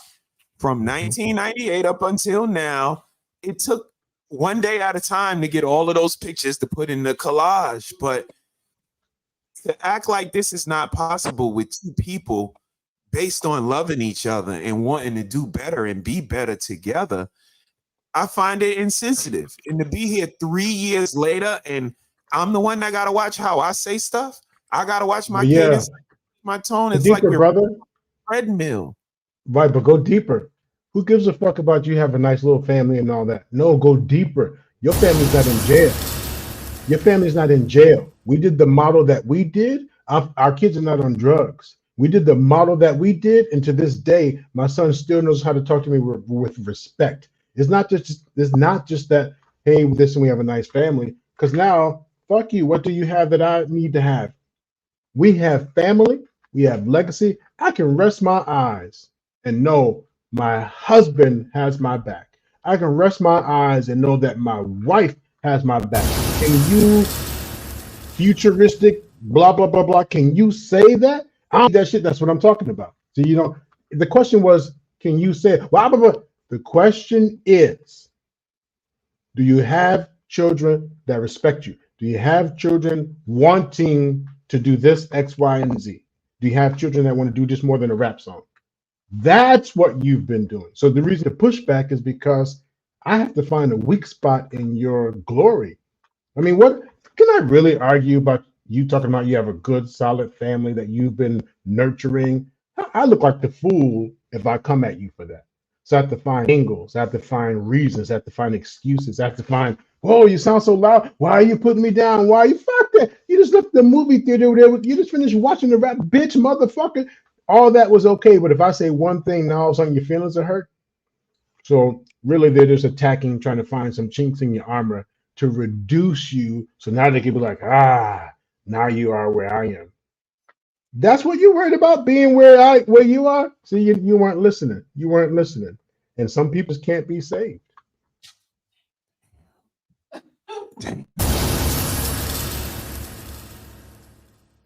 Doc for the win. All right.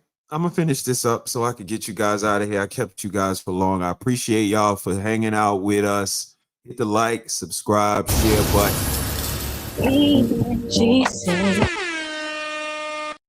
It's Conscious Parenting Tuesday, and we are talking about creating a nurturing environment for these little ones to thrive. And let's see, where did I lead off? This nurturing environment encourages parents to actively engage and secure space for their growth and development. By creating such an environment, parents can establish trust, strengthen bonds, and ensure their children feel valued and heard. Appropriate behavior, empathy, and problem-solving skills, which are crucial for their children overall well-being and success in life. Through consistent efforts to create a nurturing environment, parents can break free from uninvolved parenting and establish a strong and positive connection with their children. What do you think about creating a nurturing environment, Brother Winnell? Very important. I think of all the things you said based on that quote is they have to be empathetic or they will become desensitized to life. Yes, indeed. You have to be able to put yourself in somebody else's shoes. That allows you to be selfless, that allows you to help, that allows you to do whatever you can do because you care. You know what I mean? Like, you can't walk around being apathetic your whole fucking life. No, at some point it's just like, damn, like, what can I do? Like how y'all do y'all book drive and y'all book bag thing, and you know what I mean, just to help the community. That's how do we raise empathetic children? Absolutely. Yeah. right. So you know what I'm saying? how Like, do you put that into a child, Oz? Do you start, small with helping them, maybe an animal, take care of an animal? no, so like things like in kindergarten, be the helper. Okay. Mhm. You know what I'm Okay. saying? Yeah. Be the Yeah. person that picks up your book, or you know what I'm saying? Say, hey, yeah, like Shanti in kindergarten got like best helper. Swear to God. You know what I mean? So just like, just be that person who, hey, let me help you with this. Can I help with that? Like, one of my favorite sayings, and I promise you this at every fucking job, is like, how can I help? How can I help y'all be better, do better, want to do better? Like, at every place I've ever fucking been, that's my first statement. They see, oh, new guy, new boss. No, I'm nobody's boss. I'm not getting rich. So I'm not y'all fucking boss. I have a fucking boss.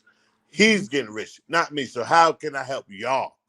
So I got a question. Do you bring that same energy to your family when you come home? That how can I help attitude, that selfless every single day, sees I walk in this door. Wifey works from home. If she ain't cooking, I feel like cooking. I'll be like, hey, I'll cook. How was your day? You good?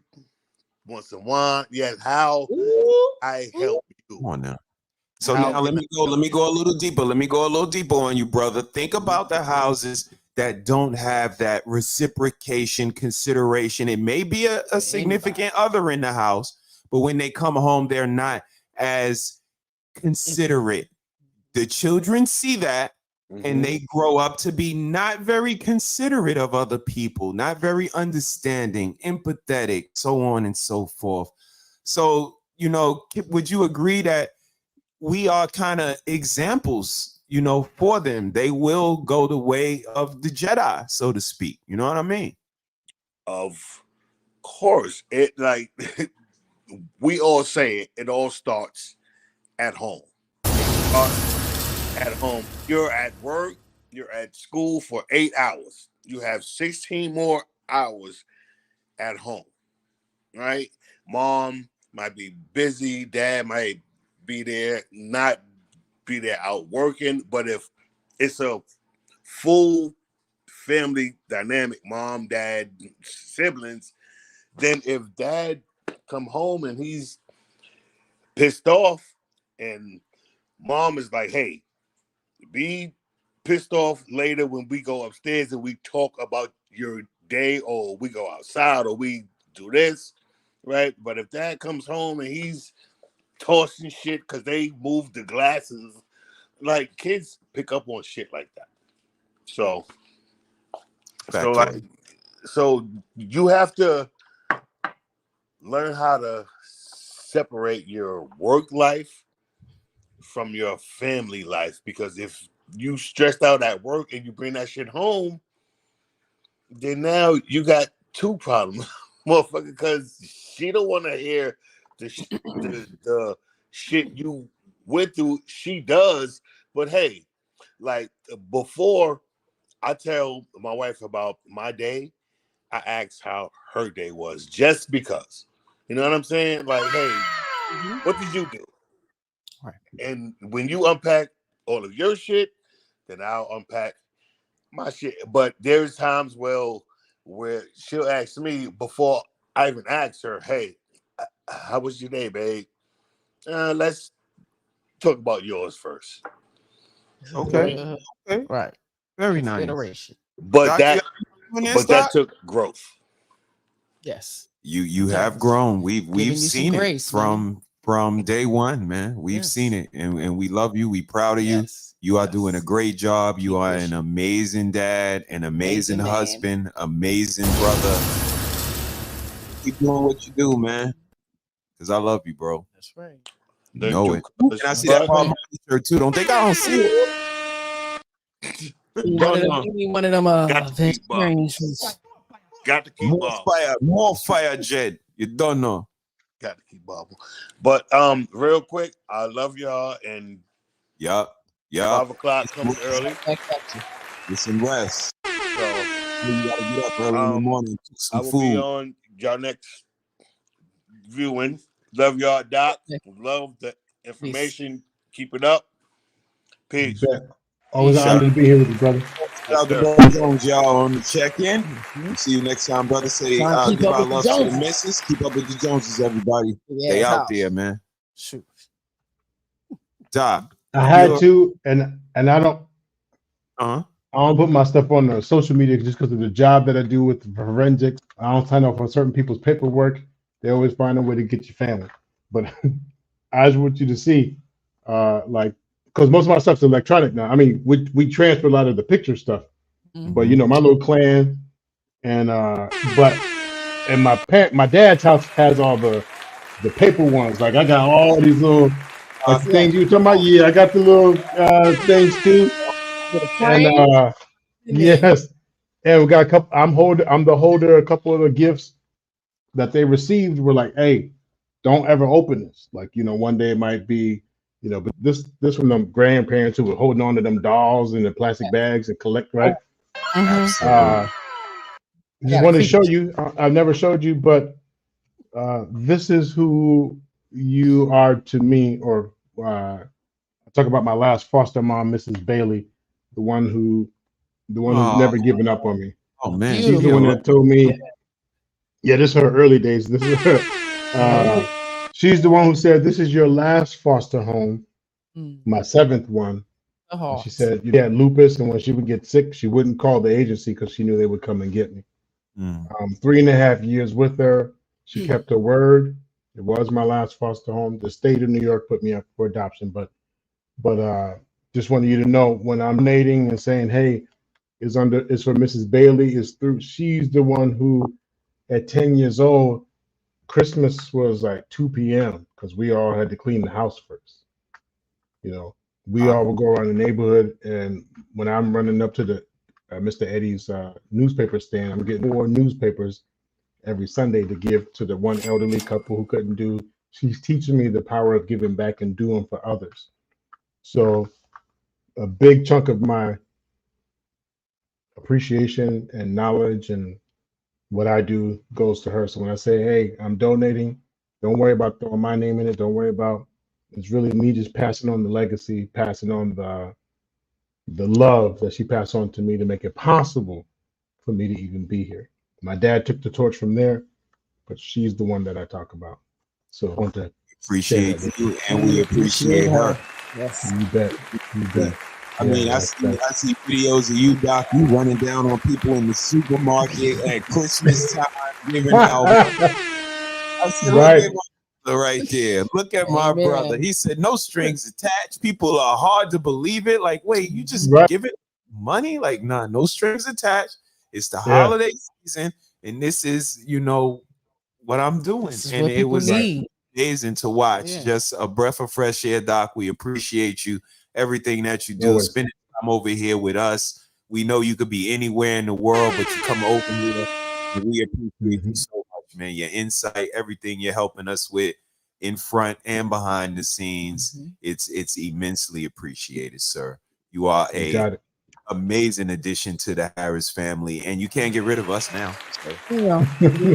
Right. No, it's an honor. It's an honor and treat.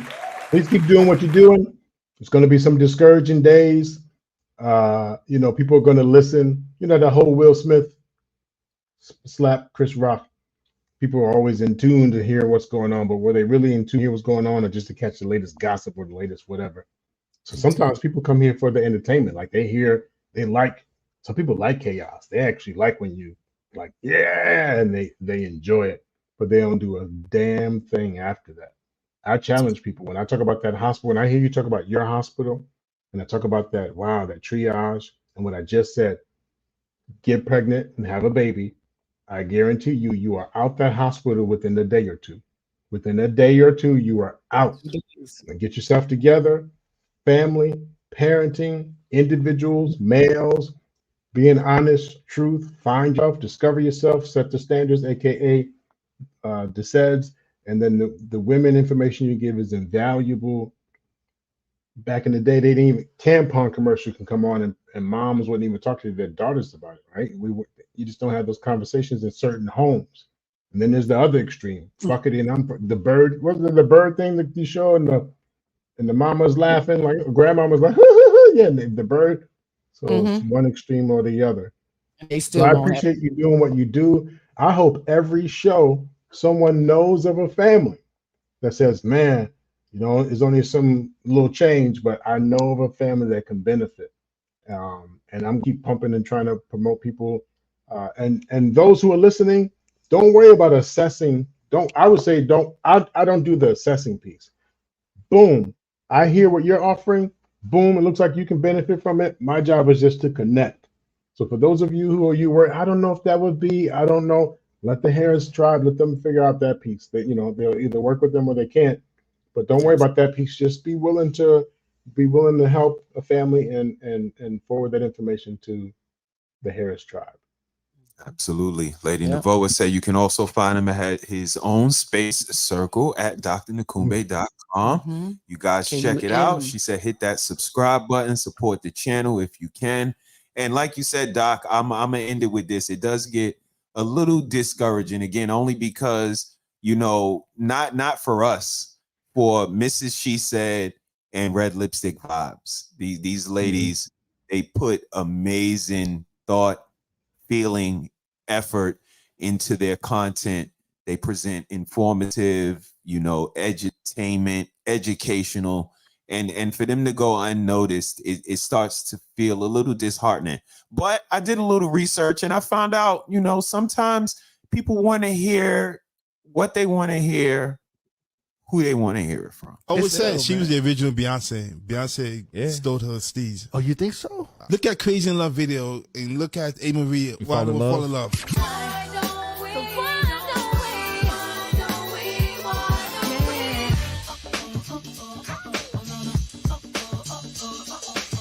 Come on. I found something on Twitter. A. Marie drops her debut album, All I Have, in 2002. Her sole producer is Rich Harrison. He gives her signature sound vocals. Beyonce is a fan. She tracks Rich Harrison down. He gives her Crazy in Love. Uses the same formula he used for A. Marie. A. Marie drops her sophomore album, Touch. Lead single's One Thing, which bears a striking resemblance to Crazy in Love. It's A. Marie trying to reclaim a sound that was hers in the first place, but B has already hit the stratosphere. Damn. The honest question is this, though. If A. Marie did Crazy in Love, would it be as big of a song? And I just, sparked this thought and sparked the conversation in my head that I understand that, we don't sit at the cool table in this YouTube world.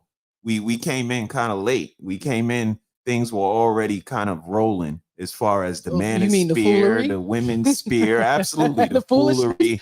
These things were already, underway. So we were kind of thrust into this soap opera world when we were already in season 2 or 3. And, so it's going to be hard for us to gain the same traction as the popular spaces, the bigger spaces. But we have popular and big content. And that's what we are going to continue to hang our hat on, is putting out good content, sending the message that we are in line with.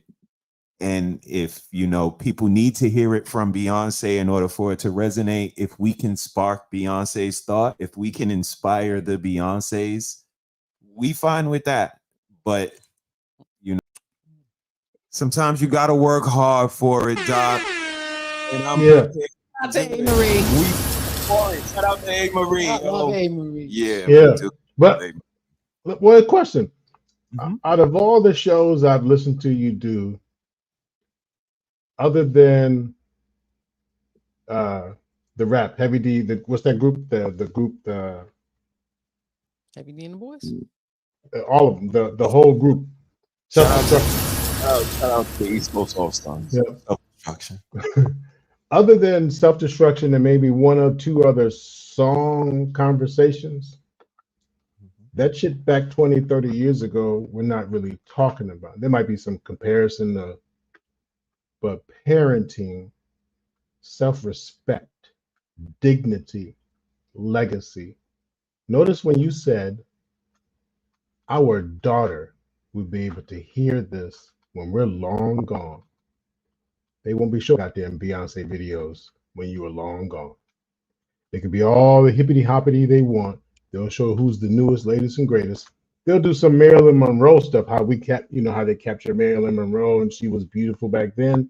They'll catch some Beyonce stuff in the future about some songs. But to get the job, to live life, to be successful, won't be about how you can clap your ass cheeks. Well, for some, that'll be their method. But when it comes to integrity and leading your home, I just watched whoever that was you were just playing, and I was like, damn, I want to fuck her. Right, I want to fuck her. Ooh. And it sounds like silly, but watch this vicious cycle. God damn, she's hot. And to where people are pausing the video and like rewinding it just a little bit to see if they can catch an ass cheek under the right, boom, boom, boom. And I invest all this time and energy in lust, go out and have a baby. And not a single piece of that dance move is going to help me raise that child. Not a single thing she said in that song is going to help me raise that child. So even though the numbers might not be high as if you were one of the channels with Beyonce, the numbers might not be high, but that means you have more work to do. Those numbers represent the ones who are rewinding and looking and seeing to get an ass crack, but don't even know how to wash their own ass crack or how to parent their child. That just means you have more work to do. So please keep doing it. Please keep doing it. Will do. That was well said. Yeah. We can leave him with that right there. I'm out. That's how we do it, man. Doc, we appreciate you being here. Always a pleasure. Look forward to having you here. Mrs. Harris, what'd you think of tonight's conversation? Oh man, it was awesome. And I think it's a lot of tools for new parents, existing parents, future grandparents. You know, we all can use some knowledge, some wisdom to have the best effects for our children, you know, in the future, because they are the future. You know, they should be better replicas of us, you know, and that's what we need to focus on. Gentlemen, be very mindful of where you plant your seeds, because every womb is not a quality womb. And it doesn't mean they're going to be a quality mother. So please be conscious of where you plant your seeds. Okay. I heard that. Y'all know how I get down, man. Be good to somebody other than yourself. Kindness, man. Because that's when real character shines through. Hit the like, subscribe, share button. Tell somebody to come over here and get some of this PCP, the good stuff. We here on promote conscious parenting, that good PCP. Right. Get hooked. We out here, man. Y'all have an amazing week. Please. We appreciate everybody that pulled in tonight and spent some time with us. Lady Navoa pulled in. We appreciate you, sis. Thank you for joining us. Arshawn pulled in as well. We appreciate you, Inye. Everybody that pulled in early. You guys have a great week. We will be back next Tuesday with more conscious parenting. Pumpy is here to say good night. Pumpernickel. Saying good night. Say something to the people. Pumpy. Okay. More fire. Y'all have an amazing night. And don't forget, we still protected, man. Peace to the gods and the earths.